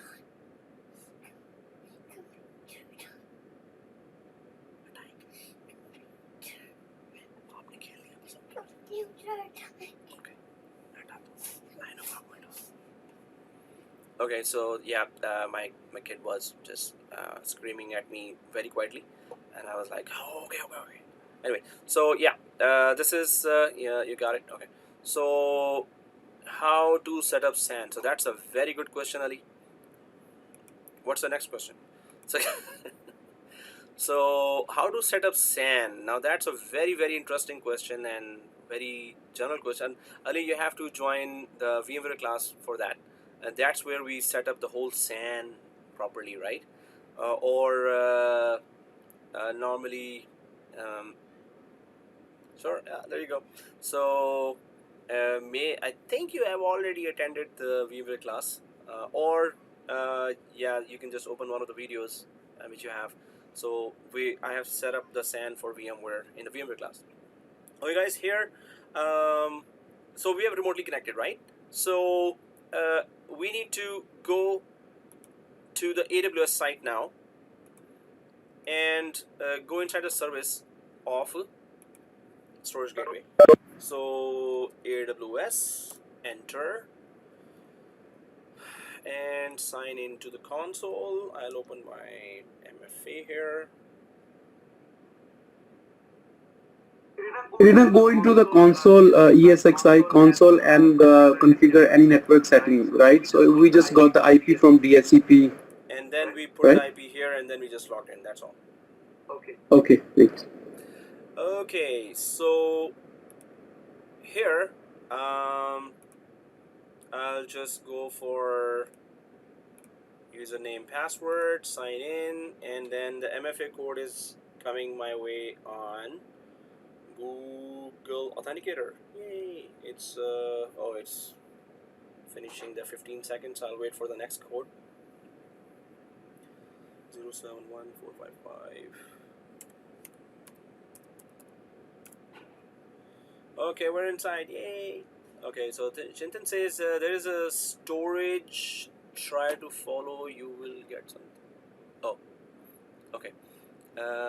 Yeah. So instead of SAN, yeah, we can get. Yeah, I do the SAN configuration in VMware Lab. In MCSA classes as well, we have done SAN configuration. So if you want to configure the whole SAN at home, the software SAN, and that's a Windows-based SAN. Okay, so Van says, kindly let me know the next step. Oh, sorry, can you see the picture on WhatsApp? Okay, what's the picture on WhatsApp? Oh, yes, you got 6.0.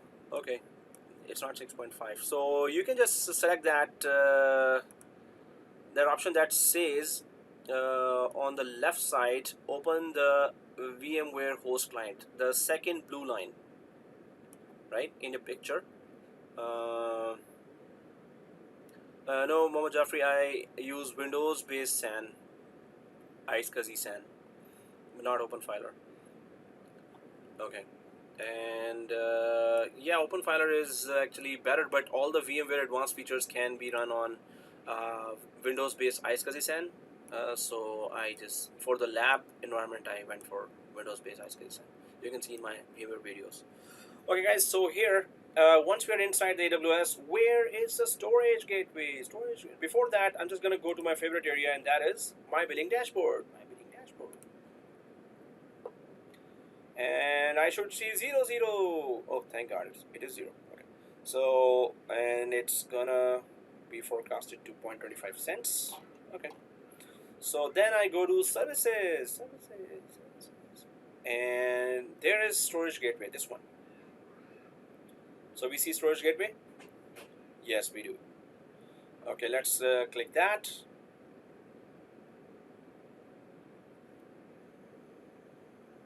Okay, so yeah, they are upgrading their console everywhere, and okay, so AWS Storage Gateway, the AWS Storage Gateway is a service connecting an on-premises software appliance with cloud-based storage to provide seamless and secure integration between an organization's on-premises IT environment and AWS storage infrastructure. So that's what we discussed already.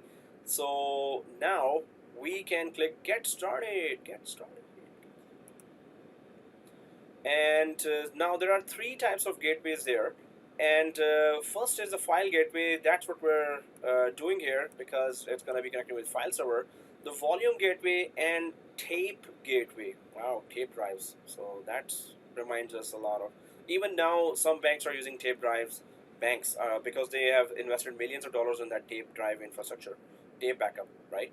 So volume gateway, block storage in Amazon S3 with point-in-time backups as Amazon EPS snapshot. So what do they mean here?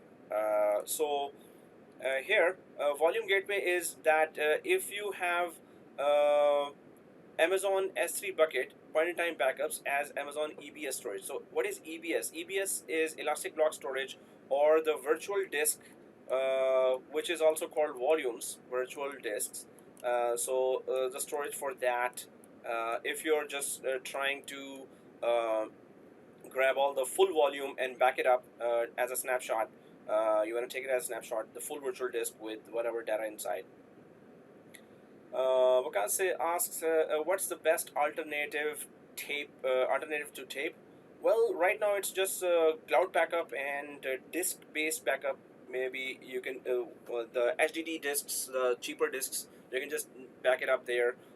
Whoever has tape still is using the latest version of the tape drive, but otherwise it's disk-based or cloud-based now.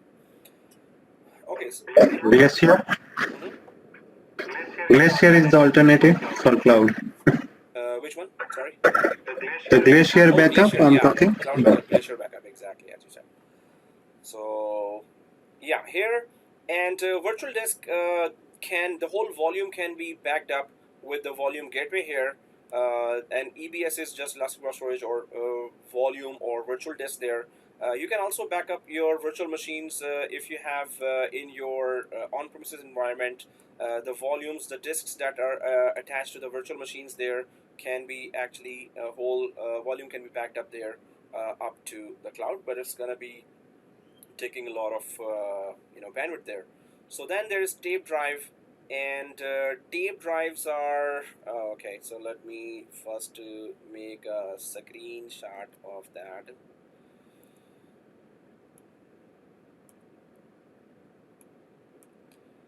And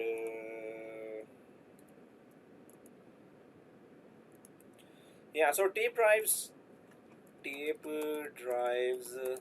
I just put there, it's better to at least see what we're talking about. And this is used to be the tape drive, and that's a nice picture of the tapes.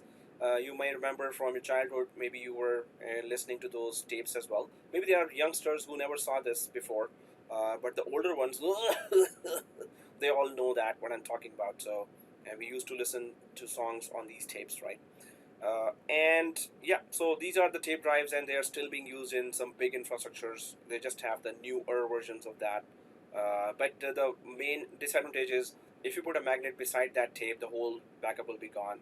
And that's not good news, but otherwise it's still used. Oh, see how cute this is. Cool. Okay, anyway, so let's get going with our AWS Storage Gateway here. So we're going to go for file gateway. This is the most common, but others also, big companies, yeah, they go for all three as well if they are a full AWS shop. Now, if you selected file gateway, then click next. So here you can see that you want to download the image for VMware Esxi or for Microsoft Hyper-V 2012-2016 or for Linux KVM, that is another hypervisor, or Amazon EC2. And I told you that yes, we can actually create an EC2 instance.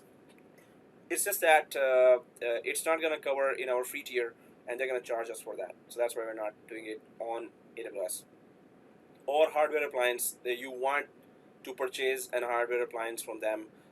You want a dedicated hardware for you arranged by AWS, you can do that too. Now we have Esxi already set up here, so we're just going to download image here, right? So I'm just going to click that download image. If we had Hyper-V, we would have selected that one, but we don't have Hyper-V, we have Esxi, right? So then click download image, and how big is this file? So I'm just going to click downloads, and you can see that it is .ova. .ova is for import export of virtual machines. That extension is used for virtual machines. So let's click save, and it's still 1.1 GB, so it's not big. All right, there you go. So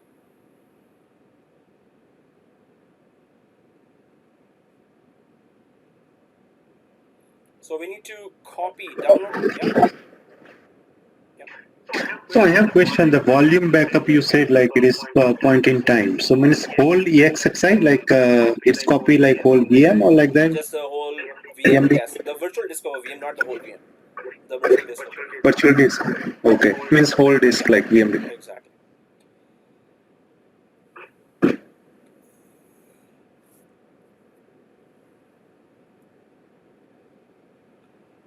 So it's about to download.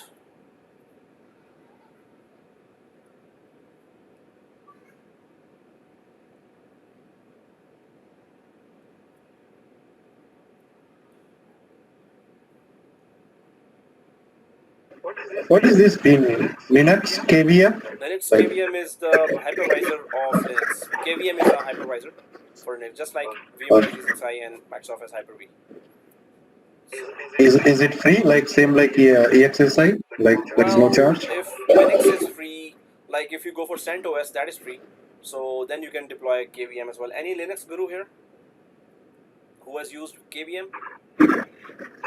I know Linux, but I didn't go depth like KVM and all. Samba and other stuff I know, But but normally, much. yeah, if Linux gurus who have worked all their life on Linux, they may have used it. Otherwise, yeah, majority are Windows based and VMware.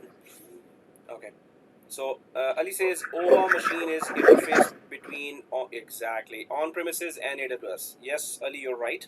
So this OVA machine that is done right now, if I go to the diagram here, so we're gonna deploy that OVA machine carefully here to this hypervisor, and because of this, any of the UNC path, the shared folder that we create here, map drive, it will have to send that data first to this machine's disk, and from there it will send it to the S3 bucket.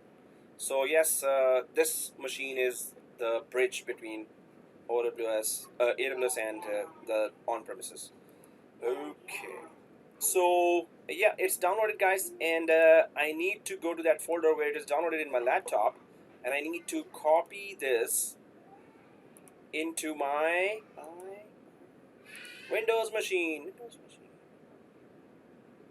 So I'll be copying that in my Windows machine. I'm just gonna go to the folder in my Windows machine, go to the downloads folder here. I'm gonna paste that over here. Yay! Okay. So Ali says, in production, do we need to put OVA machine in DMZ? Yes, that would be a good idea, but it's not compulsory. But yes, you have to just open all the ports between the firewalls, and because it is a gateway, and gateway machines are always on in DMZ. So yes, you're right. Okay, guys. So it is copy pasted here, right? And once it is copy pasted, so if I go back to the diagram here, so we have placed that over here right now in our Windows machine, and from there we need to import it into the hypervisor. So because we are connecting from this Windows to the hypervisor remotely, so from here we can import it into the hypervisor, right? So Ashraf says that you cannot access AWS from Windows 2016 Windows. You cannot, or you can. If you have internet connection, Ashraf, you should be able to. If I go to my machine and go to Chrome and open the other tab and go to AWS. So yes, I am able to. Yes, we just need internet connection. That's it. So for that, we gave here bridge connection on this one, Windows Server 2016. If I right click on that machine, so we gave here bridge, network adapter is bridge, right? At the start, we were configuring like that. Okay, guys, so if we have copied the OVA, now we know that it is in the downloads folder of our machine here, Windows machine. So I'm just going to go for Chrome, and I'm going to go for the first tab here, which where we are remotely connected to our hypervisor. Now from within this, can we import that virtual machine, right? So we can go to manage, and actually seriously, that was so easy. Create register, and then there's deploy as well. So I'm gonna go to manage here, and auto start, swap, hardware, power management, license, packages, install update. Seriously, authentication certificates, users, roles, lockdown. So if I go there, yeah, so the option 2, oh, there you go, right click here. So guys, if on the host we right click, there's create register, services, enable secure shell, enter maintenance mode, lockdown mode, permissions, generate, support bundle, get. So there you go, we have no option to import. Oh, just kidding. I mean, like, really? Web client does not have it, but I was just trying to avoid the vSphere client installation there. Otherwise, it's a 6.0 version. Also, I went Can you for, explain using the create or register VM? yeah. Thank you, Vikas. There you go. Yeah, from here, yeah. See, I was just testing you guys. I knew that. Okay, just kidding. I forgot totally. Yeah. So thank you for that. Okay, guys. Here, so let's do that. Go to virtual machine and create register VM. And you know why I did not go for this option of importing? It didn't work for very big import, but we're gonna see that if it actually works or not. Otherwise, we will have to go for the software version of the client. So we're gonna go for create virtual machine, and there's that deploy virtual machine. Thank you, guys. Deploy a virtual machine from an OVF or OVA file, right? And if then we click next, and yeah, we can just give any name here for the virtual machine, like Is Storage Gateway. Gateway VM. Okay, whatever. So storage gateway VM, and then that's it. Click to select files or drag and drop. Right. So this is the area where if we click that, so it's asking, hey, where's the file? And then we click downloads, and so just double click that file, right? The one we downloaded there, and next. So, did it let you go ahead? Yes. Okay, that's good. So, you know, when I come back, it's still not showing, so I'm just gonna select it. And virtual machines can contain up to 80 characters, and they must, yeah, that's it. Oh, that's all. So, let's click next. So, this is just showing a data store. Data store is just a partition on top of the local disk. So, local disk is formatted with VMFS, VMware file system, and it's partitioned as a data store. So it had created a partition on that called data store, and so we can just install a VMware machine on top of that and use all the advanced features of VMware on it. So yes, this is selected. This is a disk, a physical disk, right way, and click next. Yes, make sure that it is thin provision, right? And what is the network that it's going to be connected to? Right now, we know that in the Esxi, we have selected the bridge network. So here it says that NAT mapping will be done to this VM network. VM network is just inside the virtual switch of the hypervisor. There is a thing called port group. So this is the name of the port group. Port group just means port group. Port group means that virtual machines can connect to this port group to connect to each other, to talk to each other over the network, and to the outside environment, right? So we're gonna keep it to thin, and power on automatically okay. We'll ask it to power on as well. Hopefully it doesn't give any error, and click next. So storage gateway, data store, disks is this, VMDK disk. Okay, so let's click finish and see if it works. Okay, so in our recent tasks, it says here, oh, it is moving. 7% for me, 10%, 12. I hope we all are seeing some percentage.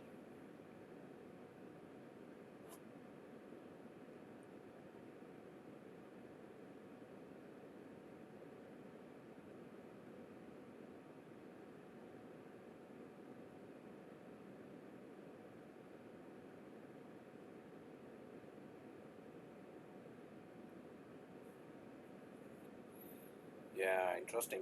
You're right. So, Amir, my question was I asked previous. So why not we can create another Windows Server 2016 here on this screen, ESXi host. Well, that's just extra work.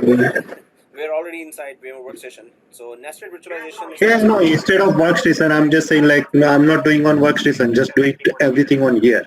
So just EXSI and then both yes, VM, OVA and server exactly. created You can here. do that too. Yeah, you're right. 80%. 85. You have two processes under at the bottom. It says import VAPP. What's it? Yes. What is this VApp. one? So VApp is normally it groups the machines. VApp's only purpose is to group multiple machines together, or if there's one machine, it still considers it as one group, and then later you can just add more machines to that group. It's just grouping the machines together, so it says VApp.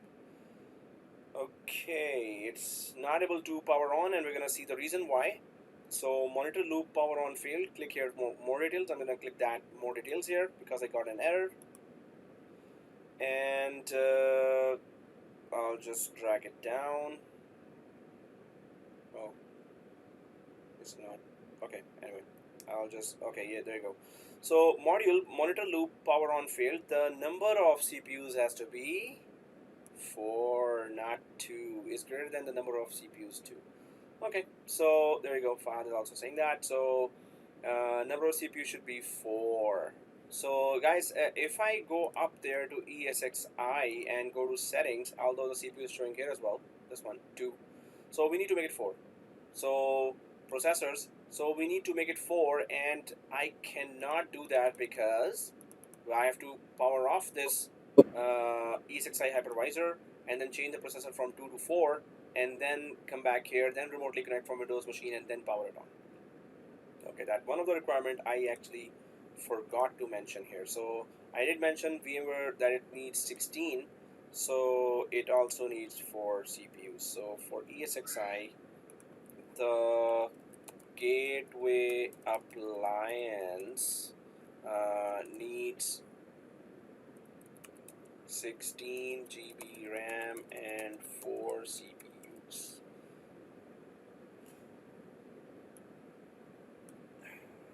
Okay, let us shut down that.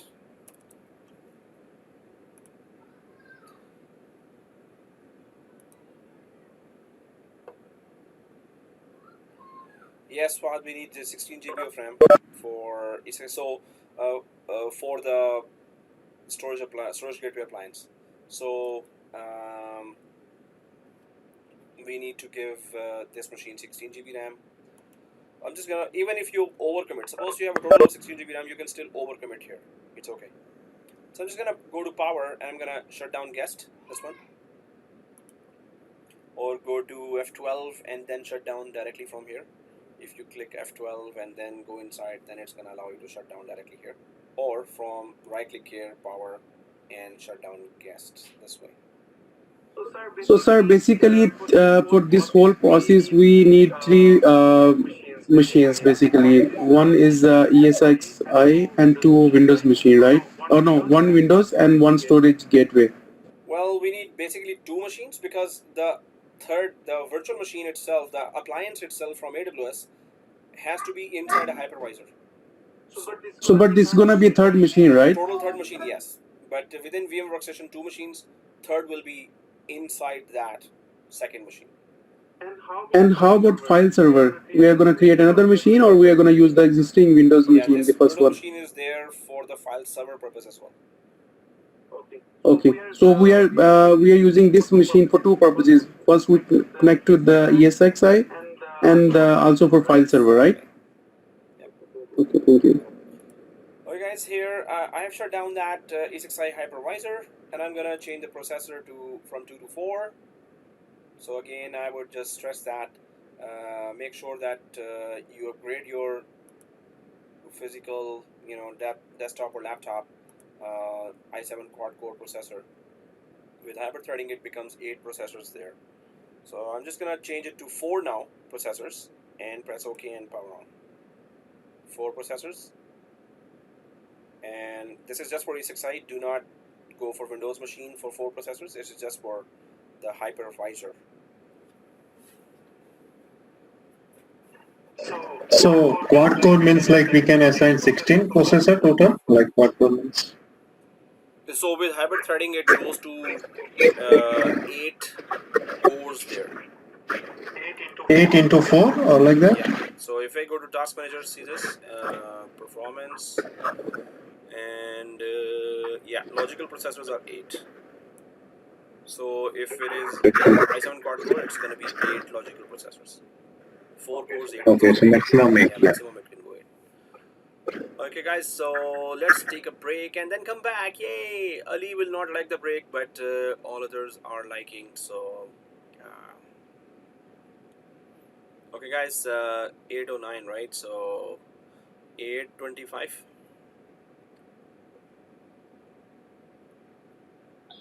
So when will be the bigger break? Is this like bigger? Maghrib, I think. Pray. Yeah, actually, you know what? Can we have a break at Yeah, the pray is 8:33. so yeah, so how about 8:33 till we can have one long break, right? So Yeah. 8:33, right? 8:30 to 9. It's good. 8:30 till 9. Wow. 33 is the pray. Yeah. Yeah, so 8:33 till 9 would be like a vacation. So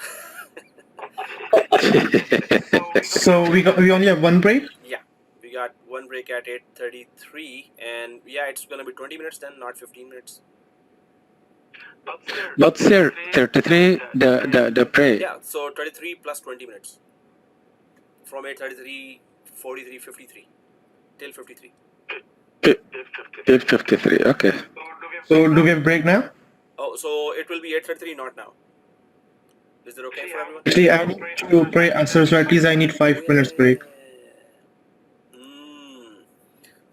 Okay, so small break now and a bit longer break then. So guys, let's just go for a 5 to 9 minute break now, and then 15-minute break later, right? Thank you. So it's a very, very small break. Go and then come back, right? So small break, but just make sure that power on the machine, right? 5 to 9 break.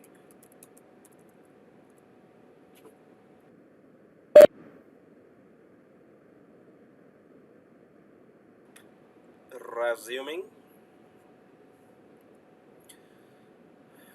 Okay, so if we see the diagram here, so Gus says here, if we have resources, should we create separate FS or it's not necessary? Well, FS is just for creating a shared folder, so it could be created on this machine, or this machine is just for remote connection and the FS is for actual shared folder. So that's going to be too much for our environment, as well as it's for our environment it will be unnecessary, but in production environment this is how it is. You remotely connect from anywhere you want, and you just dedicate file servers, you create a shared folder there. Okay guys, so here so we have imported the machine. We're gonna power on this storage appliance, storage gateway appliance, right? We're gonna power it on. So let us power it on. So I'm just gonna remotely. So you know, that machine was, I restarted that machine, then I'm coming back here after restart. So yes, it is restarted. And if I go back, I'm just going to refresh that because it would have been disconnected, and it would ask me to log back in after disconnectivity. So root and the password, and so I'm just going to go to the virtual machine itself and power on. So it's inside the virtual machines right now, right? This is the storage gateway. You can select it and power on, or you can go inside it and power on. It's the same thing, right? So I'm going to go inside and power on, and and it is power oning. Wow, that's a new way to say it, power oning. Okay. So guys, we need to actually go inside the storage gateway, and you know, one time they changed the password of storage. AWS guys, they changed the default password at least one time. So seriously, last time when we were doing that, so I had to go to the groups to find the new, there's a default password here, right? So but I did put it in my slide as well, and the slide is uploaded there. So if I go to,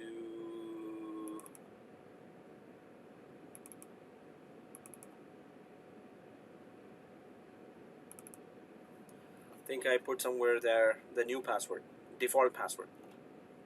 I don't know why they changed the default password, because that's it. Oh, well, I don't know. So default password, I'll just put that when I go to the storage gateway here.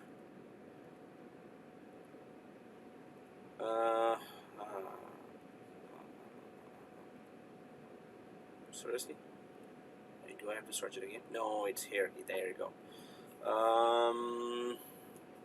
Okay, there you don't know. There you go. So older password was SG user and SG password, storage gateway user. The newer password is admin, and the password is just password. Wow, even.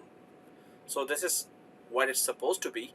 We need to go inside the storage gateway appliance now, and we need to put this as a username as admin and the password as small case password. Let's see if it's still the same or they changed it again. That's easy and common password. Yeah, so Chindan, because this is available to anyone, right? So obviously when we download, we have to change it to a very difficult password. So, but it's just available for anyone to download, so that's why they kept it very simple. But we're supposed to change it. Alright guys, so I'm gonna, yeah. Okay. I'm gonna, Like it is easy to remember, right? Like default password. exactly. You don't need to go to the documentation and find the Oh password. yes, exactly. Alright, easy to and common password. Alright guys, so let's click on top of that, this icon, right? So I'm gonna click on top of that. You guys just refresh the page and it worked. I got a problem like VMware Esxi, like this web page is not working in my Windows 2016, like, so it could be like, it could be anything else. Using the browser? Internet Explorer. Okay, anyone else using Internet Explorer? And Fahad said, did you refresh the page and it worked? Yes, I did. Yep, it's the same thing. So yeah, that's why, you know, I was using Chrome because this Internet Explorer is kind of... I'll just troubleshoot it. Yeah, so try to install Chrome. And I don't know, like I think like my browser is not, like my browser is not working, Internet Explorer is not working. If you're in the Windows, you can go to local server, and did you turn off this one, IE enhanced security? Turn it off and then... Or I'll just, okay, fine, thank you. Okay, Fahad is saying, did you guys just refresh the page and it worked for storage gateway? Fahad, what does that mean? So if I refresh this page, I'll refresh it now. And what worked? Like the storage gateway powered on or not? Is that what you're saying? Because you have to give 4 processors there. So shut down and then shut down the Esxi. Change it to 4 processors. Okay, then just refresh, log in again, and go to this storage gateway and just power it on yourself manually. Okay. So guys, I went to storage gateway and then I click the power on button here, right? And then I'm going to click on top of this icon, okay, thumbnail, yeah. I'm going to click on top of that thumbnail and I'm inside the thumbnail now. Log in to change your network configuration and other settings, okay. If I press enter here, if it lets me, oh, okay. Log in to change your network configuration and other settings. Okay, so I press enter and it's asking me to log in. So admin is what I am putting here as the username, and if I press enter, now I need to put a password.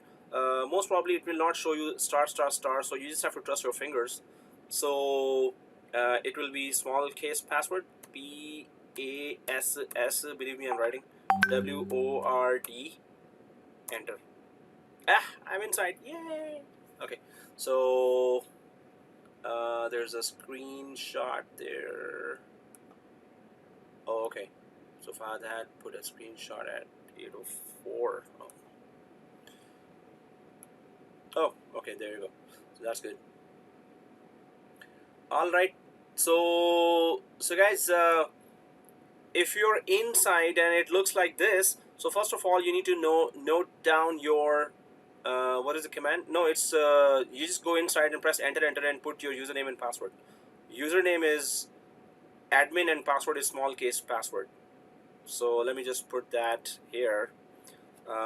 Storage gateway appliance credential info, and login equals admin, and password equals actually password, right? So it's a small case password. So I didn't give any command. I clicked it and I pressed enter. It asked for login, which is username. I put the username and then I put the password and press enter, and then I'm here. Ready? So there's no command for that. So just okay, can I move it? I just clicked on this thumbnail. Then the screen became bigger. Then I press enter. It asks for username, password.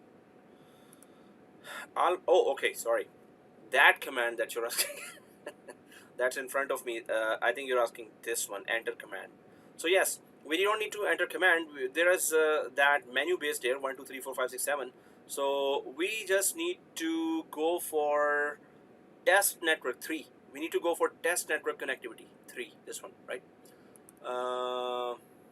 I may be using 6.0. Yes, Fahad, you are using 6.0 because it's a bit different interface. Oh, it doesn't accept the machine? No. I've been doing this lab on 6.0 for a long time. It accepts it. You just have to have 16 GB RAM on Hypervisor, and you must have 4 processors on Hypervisor. Oh, it's not accepting username, password.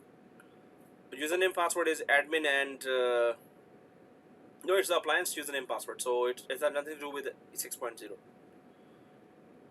Oh, but that's... Amir, I thought it's a kind of demo. I'm not following the lab. I was thinking I will do it next time. Yeah, so some users are quietly following it, and that's as quiet as they can be.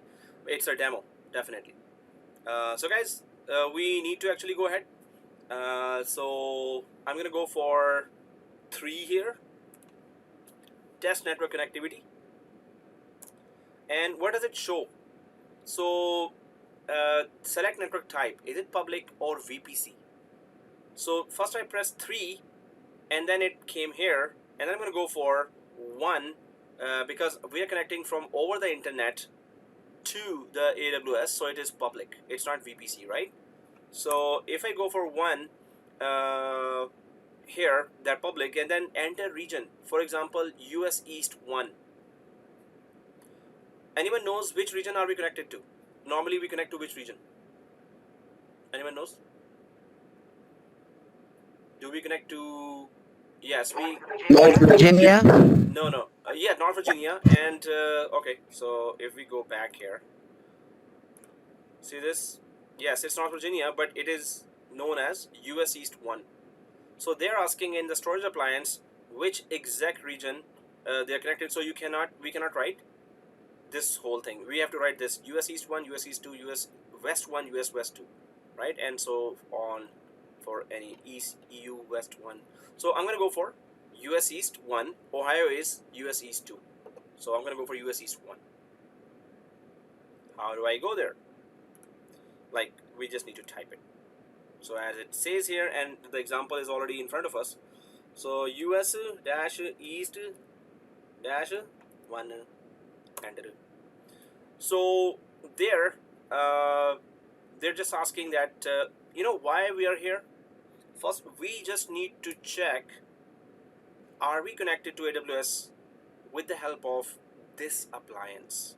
Are we connected to AWS with the help of this appliance? So if I go to the diagram here, you can see that this appliance, does it already have an internet connection?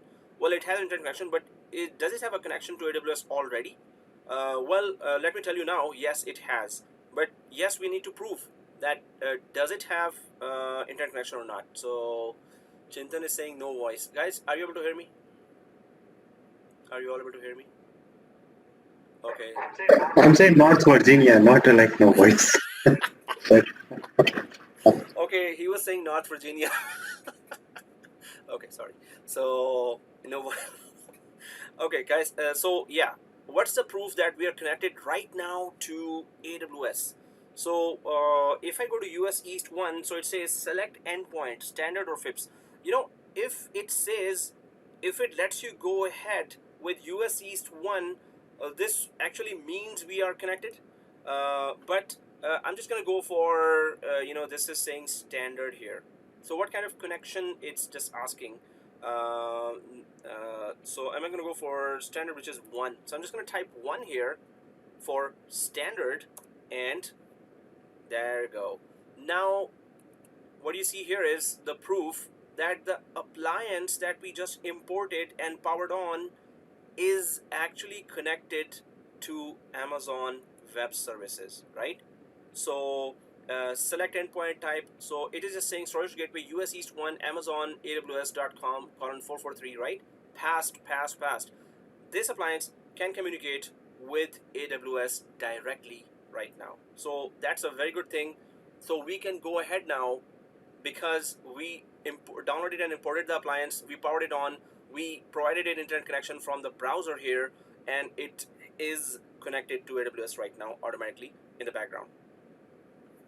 Okay, if it is connected, that's a good news. So what are the next steps? So if you go to the diagram, what we need to do is we need to go back to this storage gateway appliance window that we opened inside AWS, and we need to further go ahead in that wizard. Remember that wizard started and when we downloaded the VM. So we need to go to AWS and we need to tell AWS, hey, we're ready as far as our our on-premises is concerned. So see this, that's where we downloaded that VM. Now we need to go ahead because everything's ready on premises, right? So I'm going to click next now. If the appliance is making a communication now, we're going to know now. So let's click next. So it says, what is the endpoint? So this is the same question which was asked inside the appliance. It is asking the same questions here as well. So endpoint type is public. Yes, it is public. We are connecting from internet. Then we click next. Okay. Yes. So guys, let's just finish this and then we take that longer break. So see this IP address. What IP address are we putting here? What IP address are we putting here? It says type the IP address of your gateway VM. Oh, what is the IP address of our gateway VM?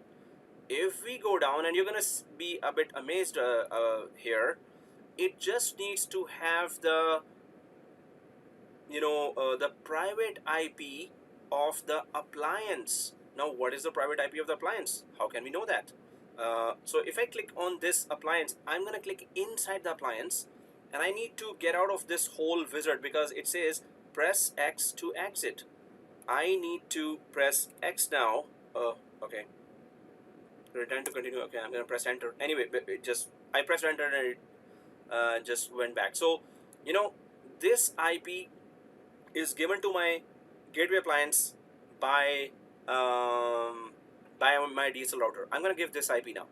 192.168.2.43. 192.168.2. So I'm just gonna try to quickly do that. 2.43 or 8. Oh, why did I say 8? 3.43. Yeah. Okay, so I put that IP. Hey, what was the IP for our ESXi host? Our IP for, see this? If I go to Esxi, the IP for that was 2.42. So the next IP was given 42. to this appliance by our DSL router. Okay, thank you. Okay, here, so 2.43 and connect to gateway. I'm gonna click that, connect to gateway. Thank God. Okay, that's it. So it has connected to the gateway. It just says that, hey, you want to give a name to a gateway? We say, yeah, we want to give a name to a gateway. So it's your first name, gateway, whatever name you want to give, gateway storage gateway, sorry. Your first name, storage gateway. You want to give any name here, you can give. So that's it. Activate gateway. That's it. So just go ahead and activate gateway. And well, that's not fully it, but this is where major communications. So they're connected now. On premises is connected to AWS now, right? And preparing local disk. So let it just work on it a little, and it will revolve forever. And we can just take that bigger break now. 8:35, 45, 50.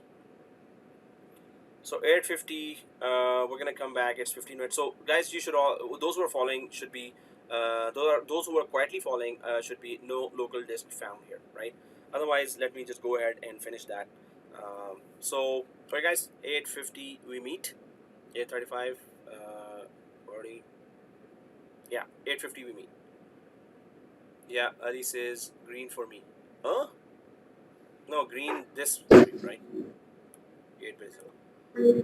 I just want to know what would be the username for if I get into the ESXi from my Windows 2016? Yeah, it is this admin and small case password. Okay, thank you. Guys, 8:50 we meet back.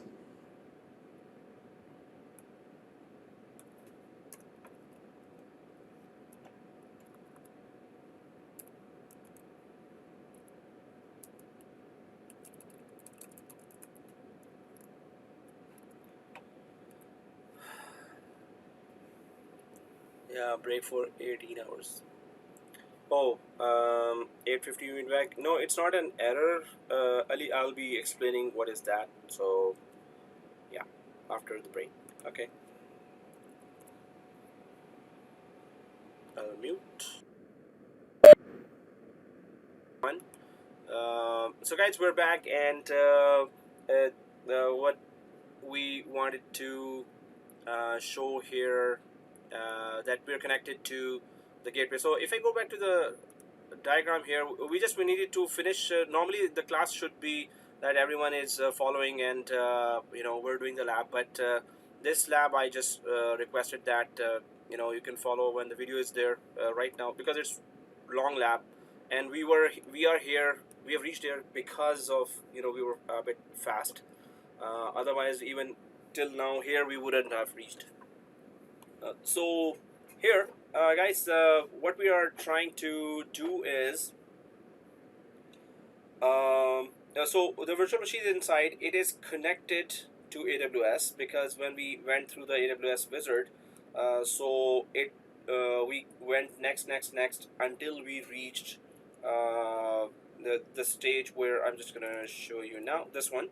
So gateway is now active, means that's good news, that you have connectivity to the gateway. And if you need to know the password, just click on this screen here, click on this screen, and then put your username password, which is admin, and the small case password, the word password, and you should be there.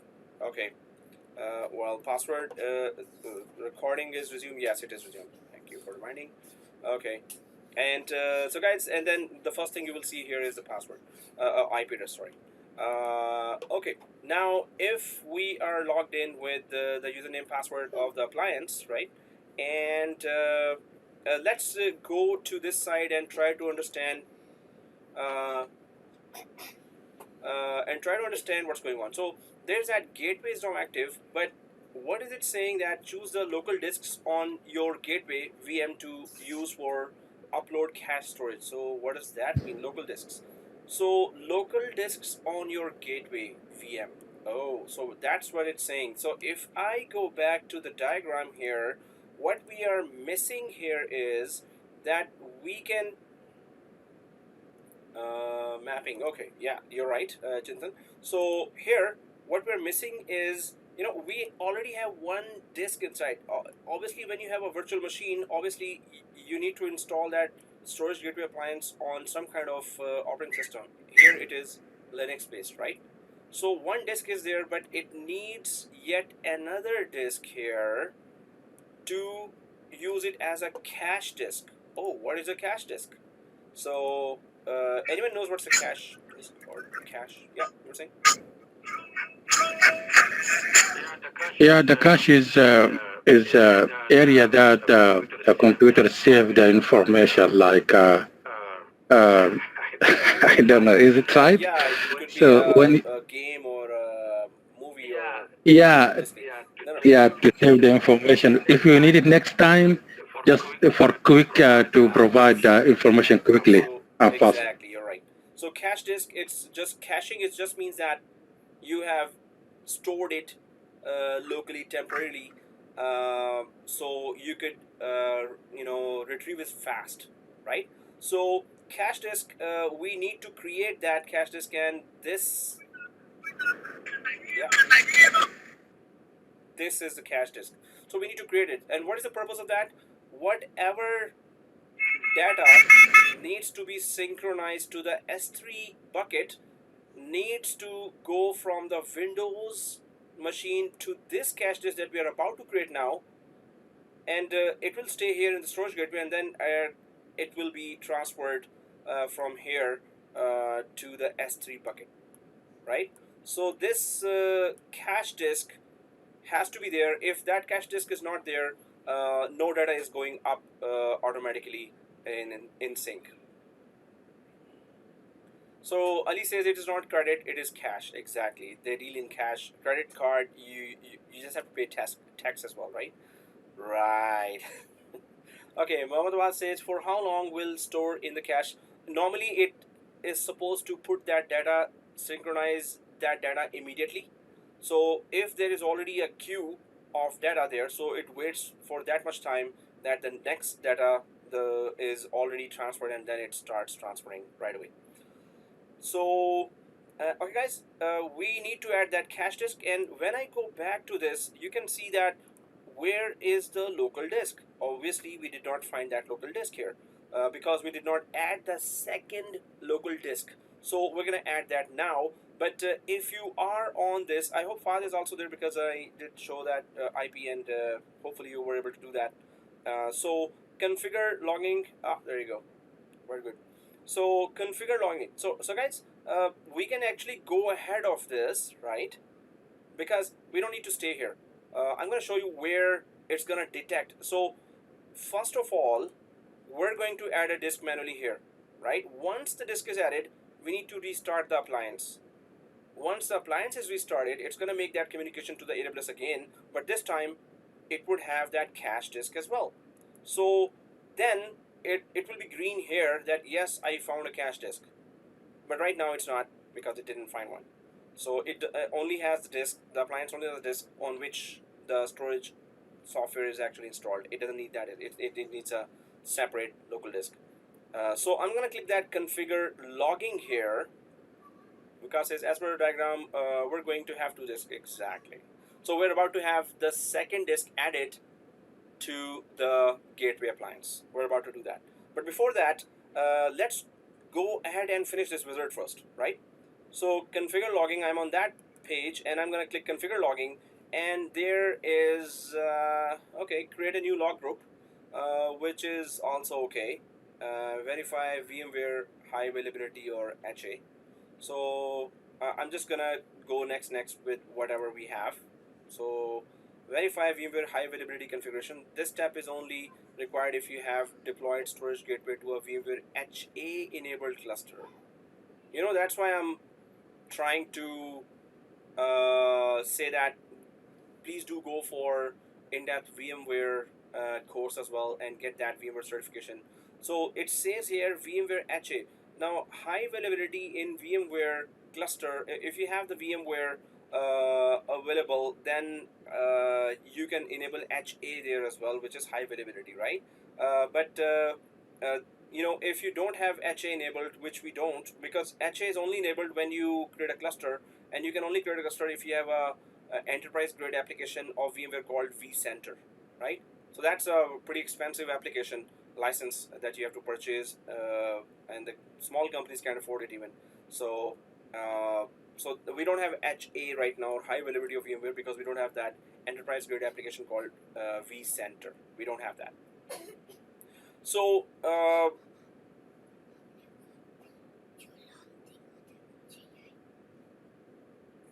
okay, so I'm just gonna click that VMware HA. VMware HA test is in progress. This will take up to 2 minutes. Are you kidding me? Seriously? So yeah, you know, it's not giving me a skip option, but if we could not skip, then we will have to click exit. Now this is a bit different from the last time. They have added more options here. In cloud, you can expect the unexpected. After 6 months, you're gonna see, or 4 months, or 1 month, you're gonna see a different option. So we just have to. So it's gonna take 2 minutes now. Seriously, man, are you kidding me? Everyone's getting this option. Obviously, everyone is getting this option.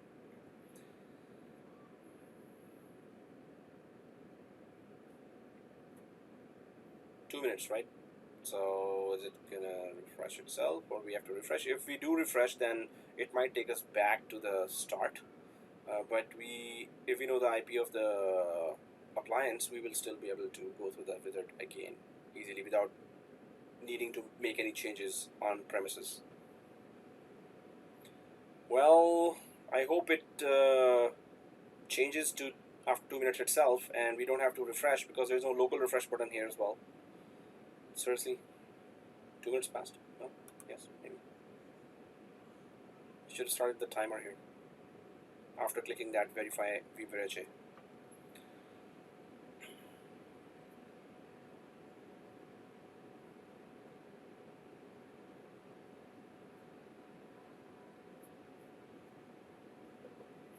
Now, while we're waiting for that, guys, one more thing here. That is, we need to create an S3 bucket. Why we need to create an S3 bucket? Because storage gateway, its responsibility is to synchronize the data from on-premises to cloud. On AWS cloud, where should it place that data? Where should it throw that data? So we need an S3 bucket for that, right? So while it is still doing that, you know, confirmation of HA, which we don't have, so we're gonna go for S3 bucket here. Oh, there you go. So it actually says that, oh, it doesn't, VMware HA test has failed. Obviously, we don't have that. This step is only required if you have deployed storage gateway to a VMware HA. We did not deploy storage gateway to a VMware HA. So this means this step we can exit out. Hopefully it does not make us go to the start. So I'm just going to click the exit now, because there is no other way out of it. So I'm just going to click exit. And yes, this is the dashboard where we wanted to go. This is the dashboard where we wanted to go. Okay, so if you're on, those who are following, if you are on this gateway, that's good. On this dashboard, guys, one more thing. Obviously, we need to create an S3 bucket, because we're in the final stages where we need to connect the on-premises environment to a S3 bucket that we're about to create, or it should be there already, or we're about to create that, and then we're going to go for the next final steps, right? So before going ahead, so Ali says, can we go ahead for second storage? Oh, second storage?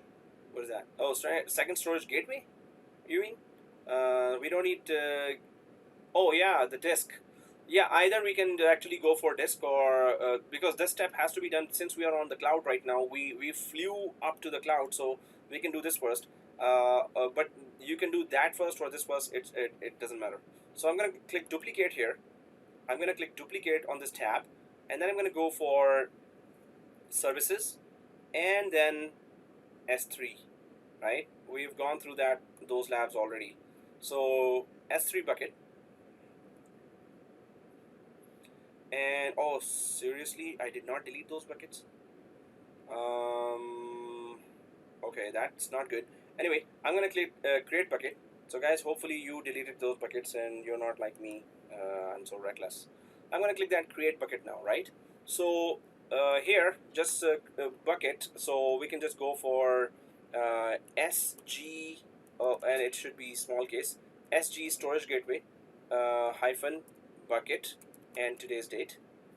SG bucket, but I think if you're all typing that, so or some of us typing that, so I have to make it unique, so I'm just gonna put my first name.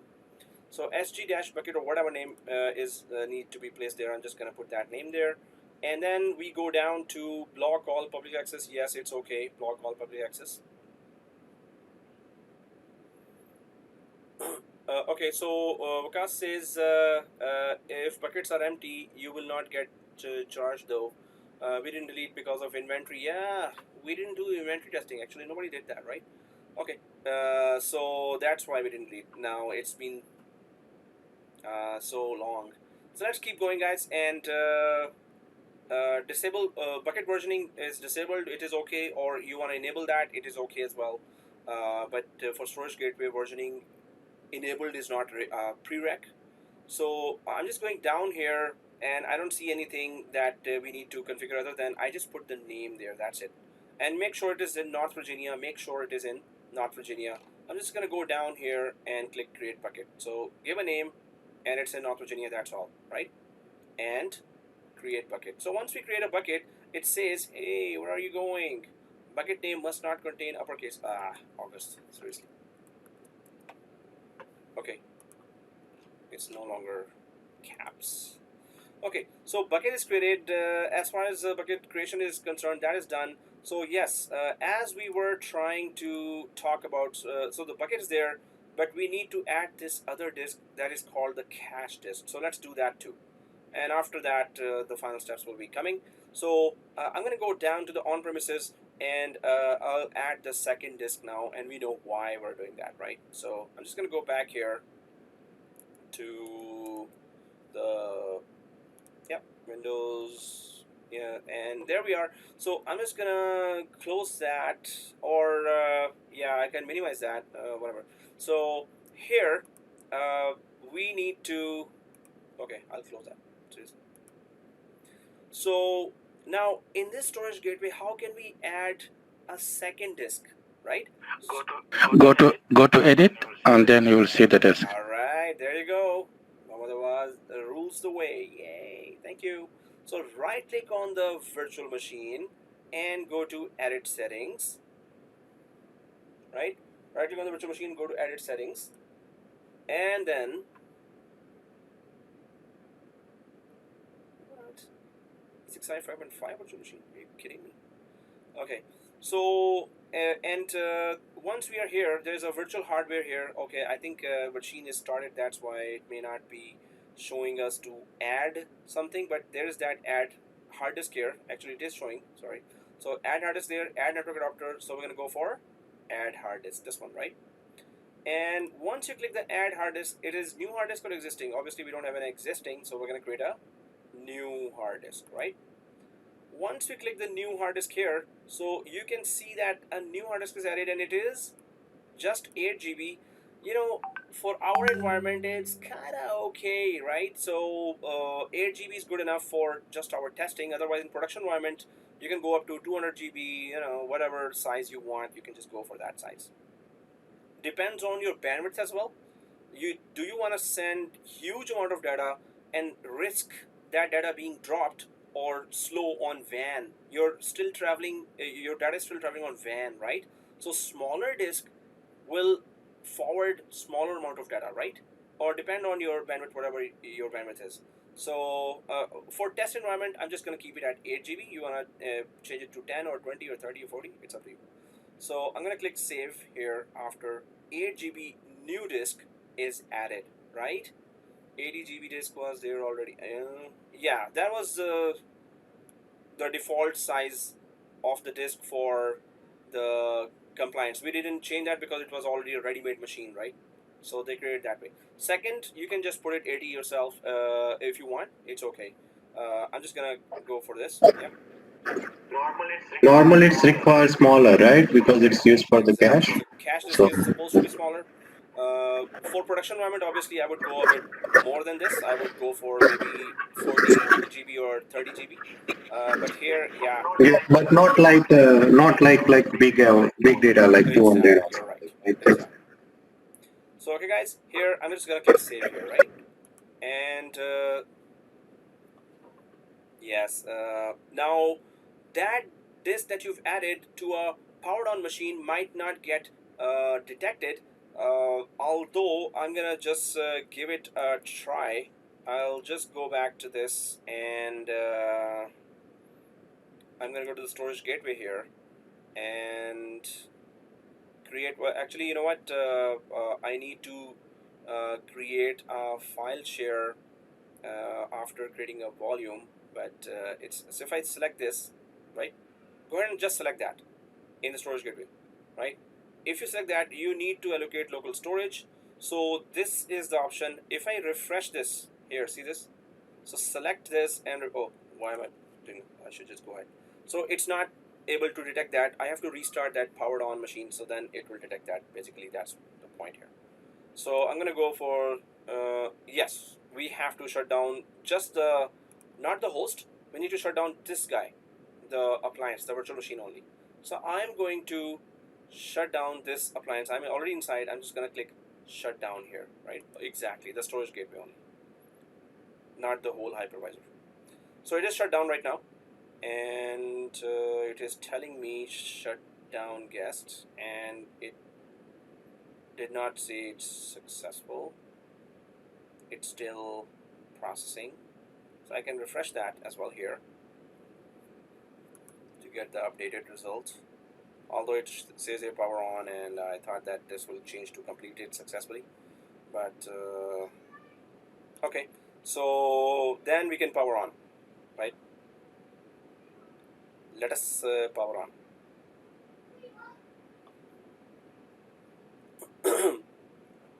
Now we need to power on, and we need to actually at least once log in, just to make sure that this storage appliance is fully powered on, right?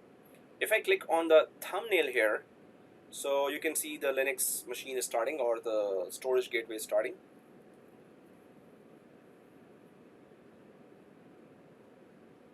And log in, so we know the password, admin.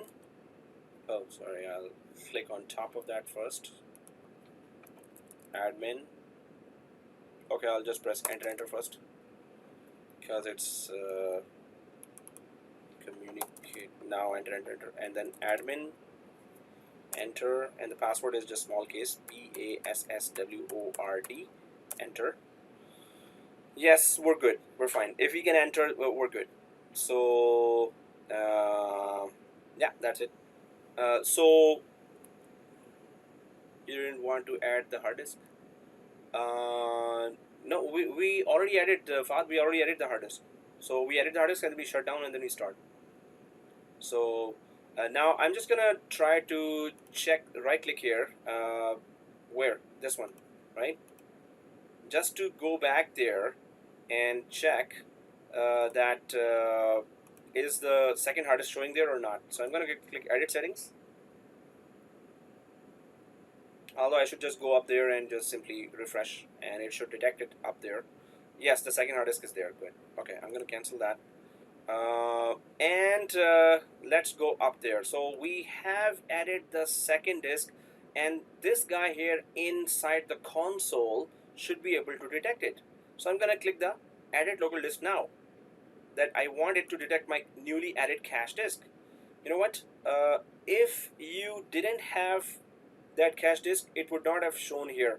If it is showing here, this means it has already detected it. So there are two disks. So how come how come this one identifies the second disk as a cache automatically?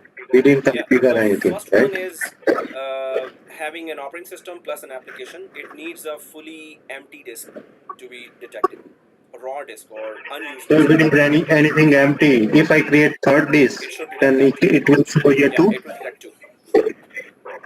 Okay. Okay, so guys, here it should not be unallocated. It should be, you guessed it, cache, right? So that's what we were after, cache disk. So change to cache, exactly as Ali said it. So I'm just gonna click save, save, save. Okay. So yeah, that error that was showing is gone now. So that's a very good thing. Now what we need to do. So if you go back to the diagram, the final communication needs to be established, right? What is that? So the final communication is that the S3 is in place. There is a bucket in place where we're going to send some data, and that storage gateway connectivity is also configured, right? So all we need to do is we need to create a file share here that's going to create a script for us. So we're going to create a file share, right? File share will have a script. What will that script do? It will create a file share and it will say, hey, go run that script in Windows here in the file server, and that script will have the path or information of S3 bucket. That script will have the information of the storage gateway as well. So once you run that script, it creates a mapped network drive that knows that there is a storage gateway, that knows that there is a S3 bucket.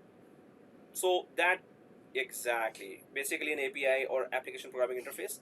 But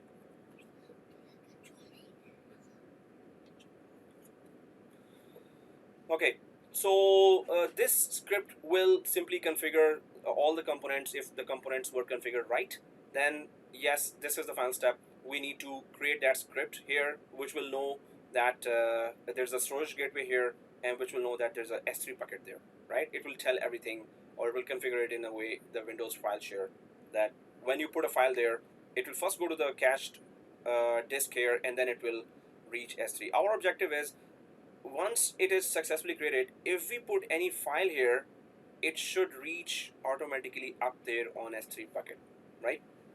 That will show us that the whole task is done fine. If it doesn't reach up there, then something is wrong somewhere. So if you understand that, okay, so we're about to create a file share here, that's going to give us a script that we need to run in Windows. That's our next step, right? Okay, so let's go to our storage gateway, because we're not going to create a file share inside S3 bucket. We're going to create a file share inside storage gateway database here. So create file share, give us a script, then let us run that script. So obviously, because it's the whole task is storage gateway task. So let's go to this file share here, right? And once we go to the file share, it shows us this, configure file share settings. Okay, so then it says, I know why you're here. You want me to connect your S3 bucket to your on-premises. Okay, so can you tell me the name of the S3 bucket? Obviously, we need to grab that name. That's why we create a second tab there. So just go to the second tab. And what is the name of your S3 bucket? In my case, this is the name of my S3 bucket, because file share wizard will connect our S3 bucket to our on-premises environment. So it needs to know the name of that bucket. You can give even existing bucket names, it's okay, whichever. So that's one thing. And second thing is, will it be a NFS file share, or will it be an SMB? And we know the difference, right? NFS is for Linux machines, SMB is for Windows machine.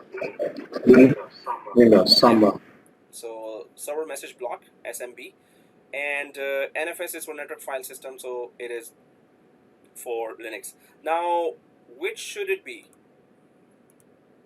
we should choose NFS. Why? Anyone knows? I'm saying NFS. So it's asking here, storage gateway, that how are you connected from your on-premises directly to your AWS? So we're saying that, hey, we're connected through this storage appliance, which is on top of this Esxi hypervisor. This is how we're connecting. So this connection is actually a Linux-based connection. So that's why we're going to stick to NFS, right? Exactly, because these both are, the hypervisor is Linux based, actually it's Photon based, which is part VMware code, part Linux code, and also this virtual storage appliance, which is Linux based. So, which is SUSE Linux Enterprise Edition, I think 9. That's what storage appliance is based on. Okay, so we now know why we're choosing NFS here, right? And gateway name is this, yes. Automated cache refresh from S3 after, so that's a very good thing. Do you want to schedule that synchronization, right? Or do you want it just right away up there as we actually wanted it for the at least the test environment? So automatic cache refresh after S3, so it just wants the cached data to be refreshed. Whatever changes were made or whatever modifications there, it will be refreshed and then sent up there. So this is something that we can deal with later as well. So we selected, we put the bucket name and we put the NFS, or we kept it selected, and then we're going next. And here, so which S3 tiering you want? So we understood that from the S3 topic, that you want to go for intelligent tiering, or you want to go for standard, you want to go for standard IA in infrequently accessed. So their comments, they're over sent to us. Ali says, I think it is not sent to us. It's not. I think it is SUSE Linux. It's not sent to us. Sent to us is from Red Hat, right? And Vaka says, if do not configure, then what is going to be the behavior? Well, if we don't go through this, I guess you're saying that if we don't configure this file share, is that the question? On the previous page? On the previous page, if we don't configure. So refresh. Yeah, then it's going to refresh right away. It's going to keep on refreshing, right? So it's going to just keep on refreshing, and we want it fast. So okay, I'm going to go next here.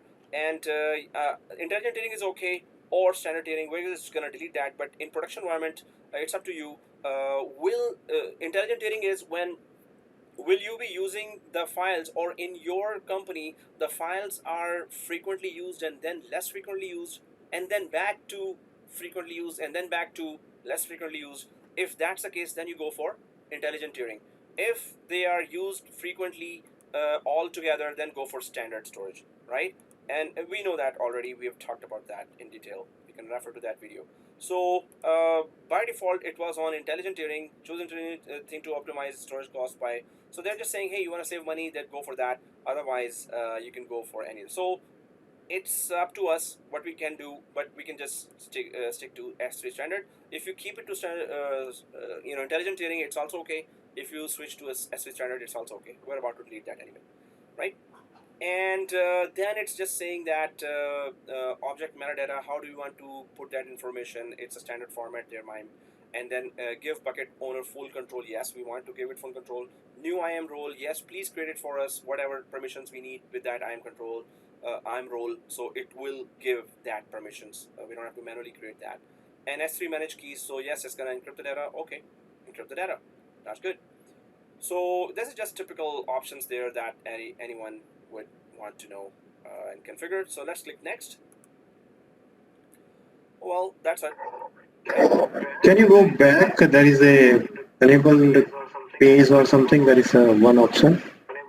Enable requested page. So what is that like? Oh, Money enable like requester page. Yeah. So this means suppose we enable that. So requester is on premises, right? So and on premises. Suppose it's we are in North Virginia, but the requester is actually in West Coast, and you don't have any bucket in West Coast. Suppose so, requester is connecting from West Coast to East Coast here, and this is a lot of bandwidth. So you don't as a company, you don't want to pay for that bandwidth charges, so you can click that. So whoever is uploading or downloading file, in our case it is right now uploading, so whoever is uploading, so the bandwidth charges will go to that person. So this also means AWS, hey AWS, don't charge it from me, requester will pay for that. So that's what we're saying here. So yeah. Okay. Yep. Okay guys, so let's click next. And well, that's what we selected. And if we go further down, the file share will accept connections from any NFS client. Okay, and any NFS client, right? So actually we need to install NFS in our Windows as well. This NFS feature is there in Windows. We will install that too. Allow clients, so we're here saying from anywhere you can connect. In production environment, you will add the public IP of your branch on premises. Suppose it was Toronto branch, so public IP of the Toronto branch. And yes, then in Linux language, it's saying what are the rights there for your. So it's read and write accesses there. So I'm just gonna go ahead and click create file share, right? Create file share. Once I click the create file share, so it says successfully created file share, but didn't we mention that it's gonna give us a script? So yes, we have to select this, and if we go down, so there is that, well, it's kind of a command, and you can see on Linux, if you want to connect to Linux file server, you need to run this there. You need to connect to Microsoft or Mac OS file servers, you need to run there. So for all three types of operating system. Now it says mount and no log -o m type, and so you can see that this is the IP of, in my case it is the IP of my storage gateway, and you can also see that the name of the bucket is there as well. So this one command is going to create a mapped drive inside Windows, which knows what is the IP of the storage gateway, and which knows which bucket name to go to, which bucket to go and throw the data, right? So that's good. We need to run this in our Windows machine, right? But obviously it's not gonna let you run mount there in Windows machine, because mount command is not supported if you don't install the feature called NFS. It's not going to run if you don't install the feature called NFS. Now I have those screenshots here. I'm going to go way, oh, you know what, I need to drag this. This is too many. Imagine how many full night it took me to create this lab. But you know, just one night for one big lab, and then we're good. So I'm just going to go for the final screenshots here where the text file is actually reached, but I'll just have to run this on, so open the command prompt. So this is the map network drive that we're supposed to see, and this is how the command should be run. But what feature are we going to run there? So client for NFS, actually it's client for NFS, which is a feature here. Client for NFS is in the features area. Okay, got it, right? So I'm going to go inside the Windows machine, and this is the Windows machine, and I'm going to go to the server manager, this one. I'm going to click that server manager, and I'm going to go to the dashboard, and there's the add roles and features. So once I go to the add roles and features, I need to reach that features window. So I'm going to click next, next. Yeah, everything is okay, next. It's not in the roles window, it's in the next one, features window. Where is client for NFS? I find it here. This is the one, client for NFS. Once you select that, then click next. Well, normally I have a habit of putting that restart. If there's a pending restart, then it will restart, otherwise it will not restart. So I leave the decision to the Windows and click install. Now why are we doing this in NFS? Because the mount command will not run if this feature is not installed. And mount command is there normally with Linux machines that you run that. So if you want some Linux-based commands in Windows, especially related to NFS, network file system based Linux commands, you need to install this feature in Windows. Or you can go to directly to a Linux machine based file server and run it there directly. Okay, client for NFS. In my case, it is succeeded, and I'm going to click close here. It's just a straightforward next, right? And step finale, one of the final steps are, and I'm going to right click and open command prompt. Now, fingers crossed here, because even though we have done all the steps, sometimes it doesn't work, and sometimes it works. So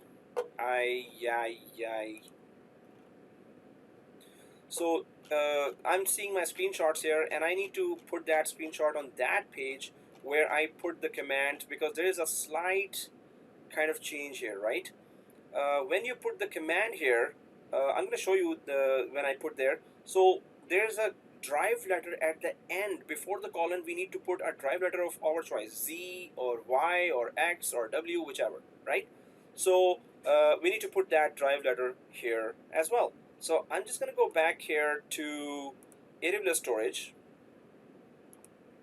and I'm going to copy this command, but you can see Windows drive letter here, this one. So instead of this, we need to put some drive letter. If Z is taken, then go for Y. In my case, Z is not taken, so I'm just going to put that Z drive letter there. So I'm going to go inside the machine here. First, I'm going to open the notepad and put that command here. And I'm going to change this drive letter, see this, with the brackets. I'm going to change that to Z, right?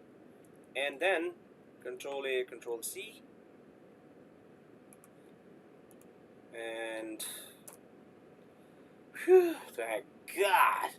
You know, at this point, it really bugs us, but it just went smooth. So, but if it went smooth, where is it? Is there a mapped drive in my file explorer under this PC or not? So I'm just gonna click this file explorer here, and I'm gonna click this PC.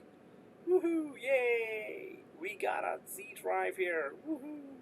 So guys, I'm gonna go inside the Z drive and I'm gonna create a folder. What I'm expecting is that it should be in S3 synchronized right away. Why does it not work with PS? Oh yeah, Fahad, so it is DOS based or CLI based. So it's better to run it on command prompt. It's not PowerShell based. So they didn't give us the PowerShell based. The AWS guys. So open the command prompt and do that. So this is testing SG. I'm creating a folder, empty folder called testing SG. Does it right away reach there or not? And it is created here. If I go up there, where do I check it? In the bucket. So where's the bucket? Well, this is the bucket. That's the one SG bucket, right? So if I go there and click on top of that, yeah, testing SG, woohoo, yay! So, you know, it was that many steps it took for us to do this. Chintan says, if we restart VM, will this connect Z drive automatic? Yes. Once it is map network drive, that's a specialty of map network drive. Yeah, if you restart, it's gonna just be remapped. Otherwise, grab the script again and just map it in case if it is not there. Otherwise, normally it is always there. So one more question there would be, is it two-way?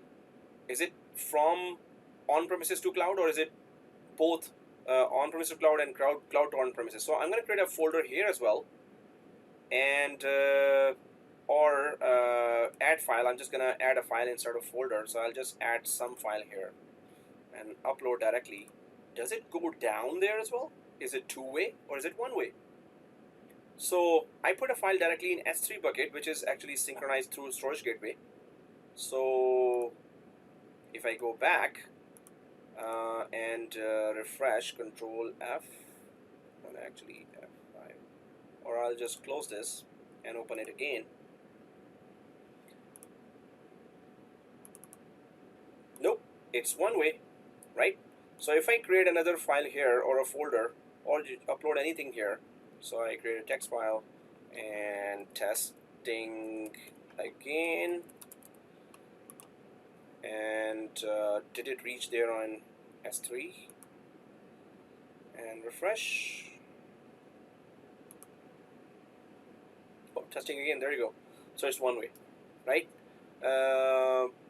Well, this is Storage Gateway. Yay! Oh, let me do that. Okay, yeah. Now you can.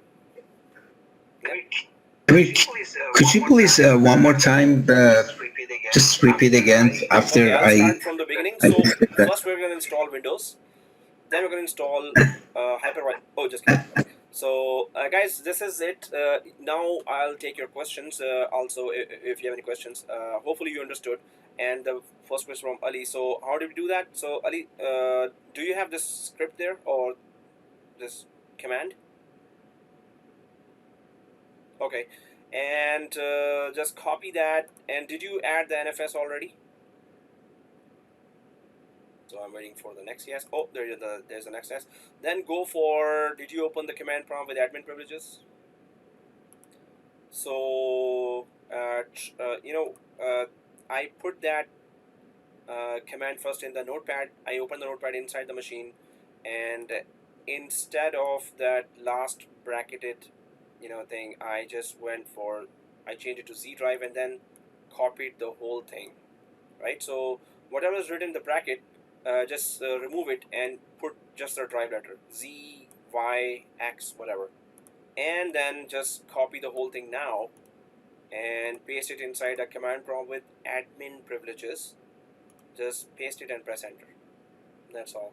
Then you go to the yellow folder and just confirm in this PC if you got a Z drive or not. So it should be there. And yeah, and Chintan says it is one-way replication.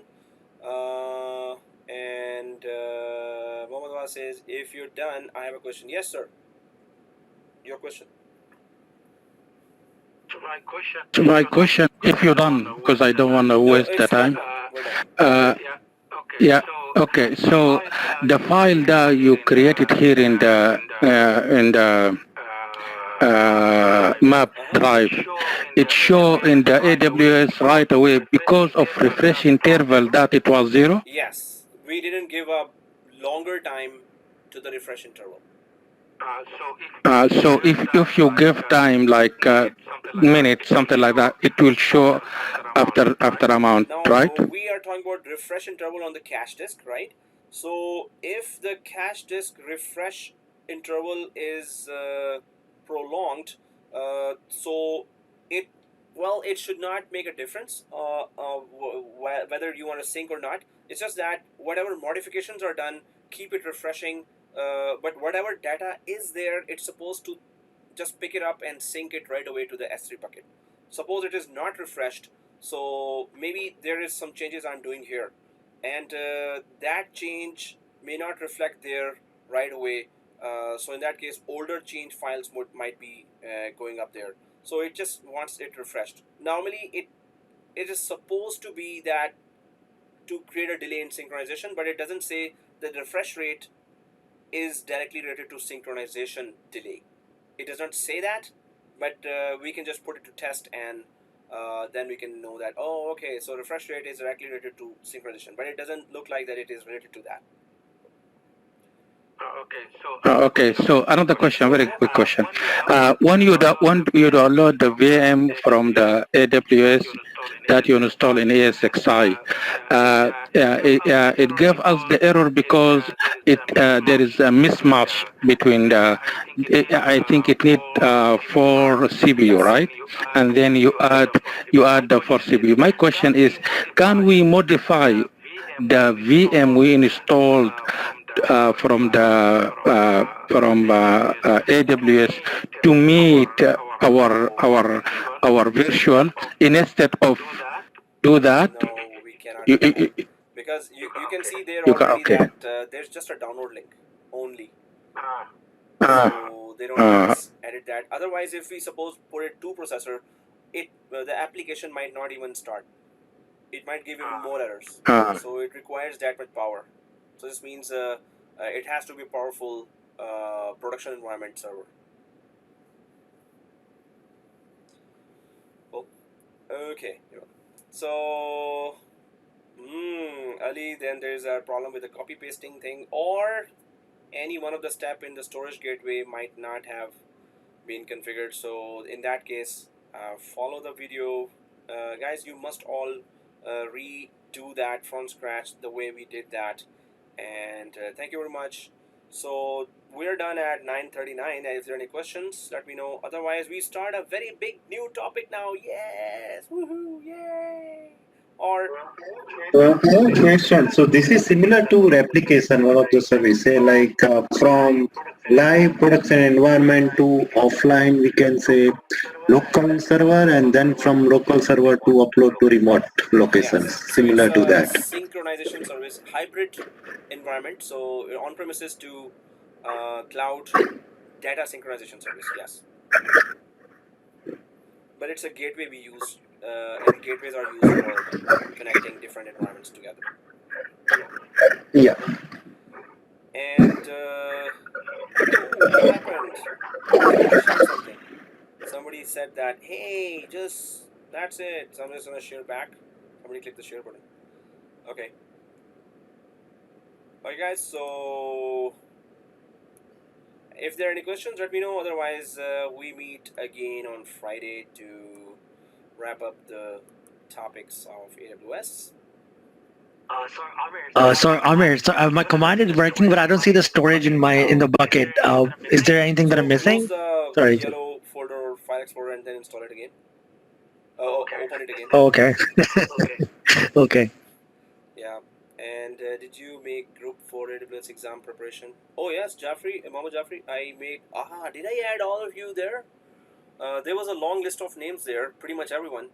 Can you share one more time? Cache in AWS. Oh, I didn't last time. So guys, I shared a file there in the AWS exam group, and I'm gonna be adding every one of you in the exam group as well, so we could all try that, because that was pretty much all the names, and I forgot. I was so happy about that 1 week off that I just simply forgot everything. Sorry. So I'm just gonna put that, and I'm trying to share more resources with you in that group for exam. Hopefully, we start passing the exams well. Okay, so yes, after the class I'll be adding you all. And if you're not there, please do put on the in the WhatsApp group here that, hey, teach, please add us, right? I don't mind being followed up. There's a lot of things on mind, so I do forget. Okay, delete the buckets, exactly. And I have the command working, but I don't see the storage. I have one more question. So like AWS appliances, that is Linux based, right? Yes. So instead of Windows like PC we created for cache, why not we can do like everything on that appliances? If it is Linux based, we have a command, we can put it all file over there and upload to AWS instead of creating Yes. Windows another server, if we know Exactly. that. So we don't have to create Windows if we don't want to. We can have a Linux file server, and from that Linux file server with commands, we can do this whole thing. The Windows portion we can do with Linux as well. Yes. So I'm not saying like separate. We have to create Linux. We can use the AWS appliances, that server. We can do that or no? Where would you create that UNC path? I mean, it has to grab files from some kind of file share. So we cannot do it on appliances like the VM we created in AWS Appliance Esxi. cannot be a file server as well. Okay. So it does not. Okay. That's my question. Yeah. Okay, guys. So, yep. Sorry, Amir. Could you please go to the AWS and show me the dispatch file? Hey, I just successfully. lab again.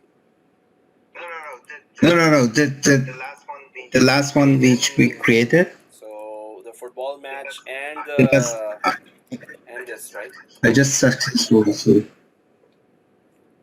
So here we went for storage gateway, then we went to right click and edit settings, then we restarted it. So edit settings, and then we went for add hard disk here. This one. No, I did that one for the AWS. How I can see the second hard disk in the So it is, AWS. if you go to the gateway here, in the storage gateway, so you see the gateway itself. And do you see two lines of, error here, or one line of error? One This line. means your disk is okay. Because if it's two lines, this means the disk was not detected, right? If it get detected, it will not show the error here.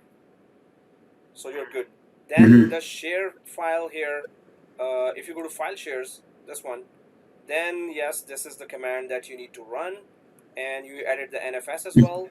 And yeah, so sometimes it doesn't run, guys, so then you have to restart the Windows Server, and sometimes out of desperation you have to restart the whole Esxi and then power on again the storage explorer, that storage gateway, and also restart Windows Server and then try again.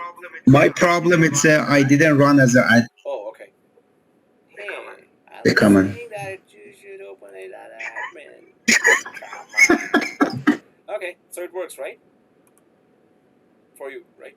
Good. Yes, Way to go, man. I'm. Salute to you. Okay, so about VC player subscription, like as many guys, there is another question here. Do you want subscription to VC player for exam collection? So I'm gonna be adding you to that exam prep group, and Vakas there has asked that question about a van set VCE player. So a van set is just a VCE player. Okay. How about I just show you what is a VC player? A VC player does, I had purchased that $700 subscription of 1 year for Avancet, as well as what? As well as that, exam collection website. So that website just lets us go for all the questions, exam questions there. So if I just double click that, it opens in the, so this is kind of a player here. This is the designer, but I'm just going to close that, and I'm just going to show. So if you want to buy subscription to the VC player, then you can go for, this is the player, yeah. So if I just open the player here, so it's going to run the exam. If I double click the exam, so it's going to just run like an exam, right? So training mode, and I press OK. So this is how the exam will look like when you give the exam. And next and next and next and next. So this is what player does. So you want to purchase that player together, then you can talk to Vakas, and he's trying to do that for everyone. So but you have to combine that, you have to participate. It will be per head, it will be very small price if you all get together. No, what I purchased was $700, but what you will purchase would be, I don't think, for 6 months maybe it will be per head maybe $5, $10. So, but you can all then share the player, right? Wow, it rhymes. Share the player. Okay. So, but this is how it looks like, and Vakas is asking that if you all can join. Otherwise, what I'm gonna give you is a PDF file, right? So that PDF file is also kind of useful, which I've already given you. So, but it just looks like this. You can just go down and read it like this.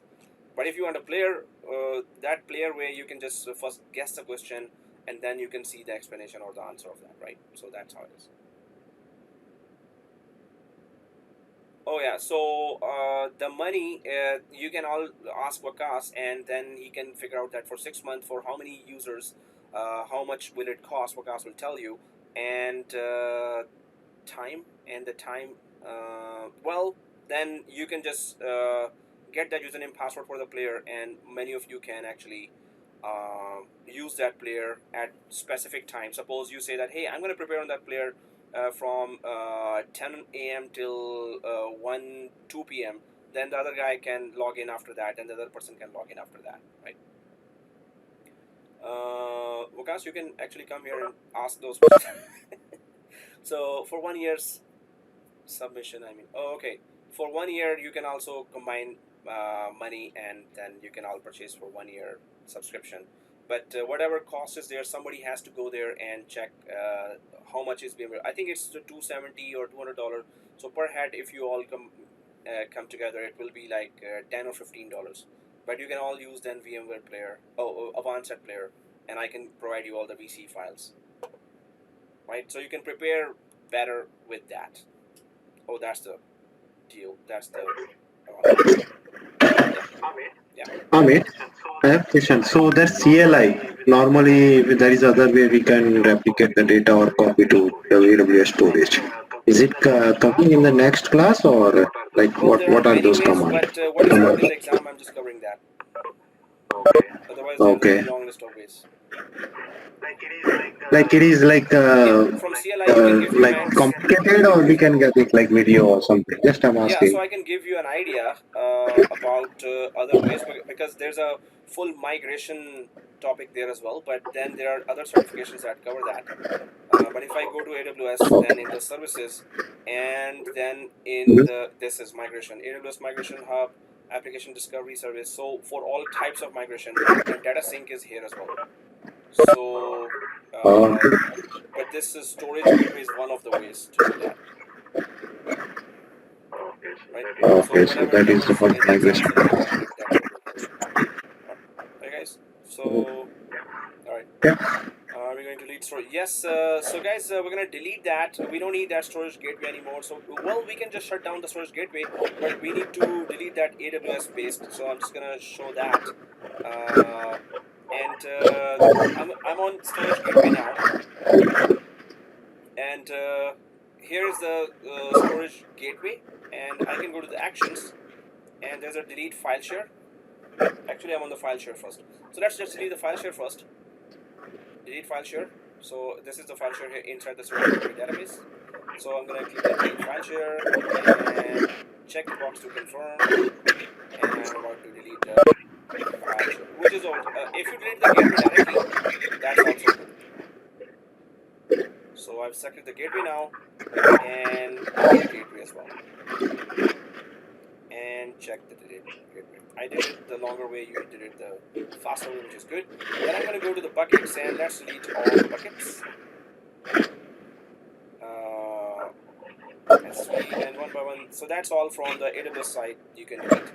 Just delete all the buckets one by one and you're good. So I'm going to the previous week buckets. And yeah, so that's it, guys. And bye.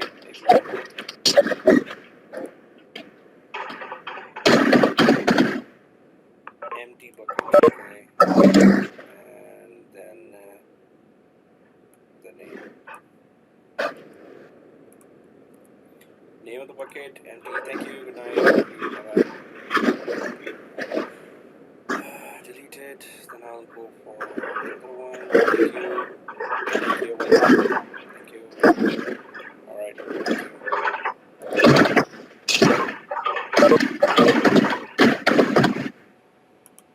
All right. Good night.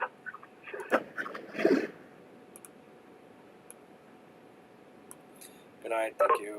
Bye-bye. All right. Thank you. Bye-bye.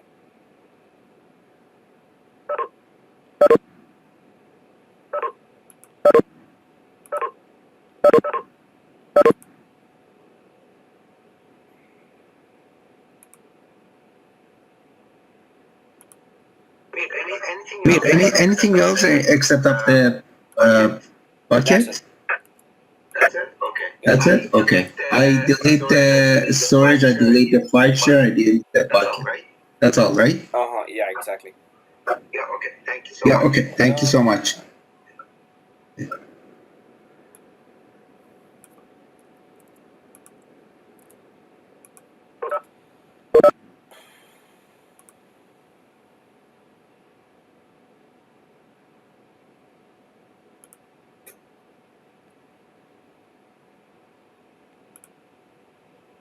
What?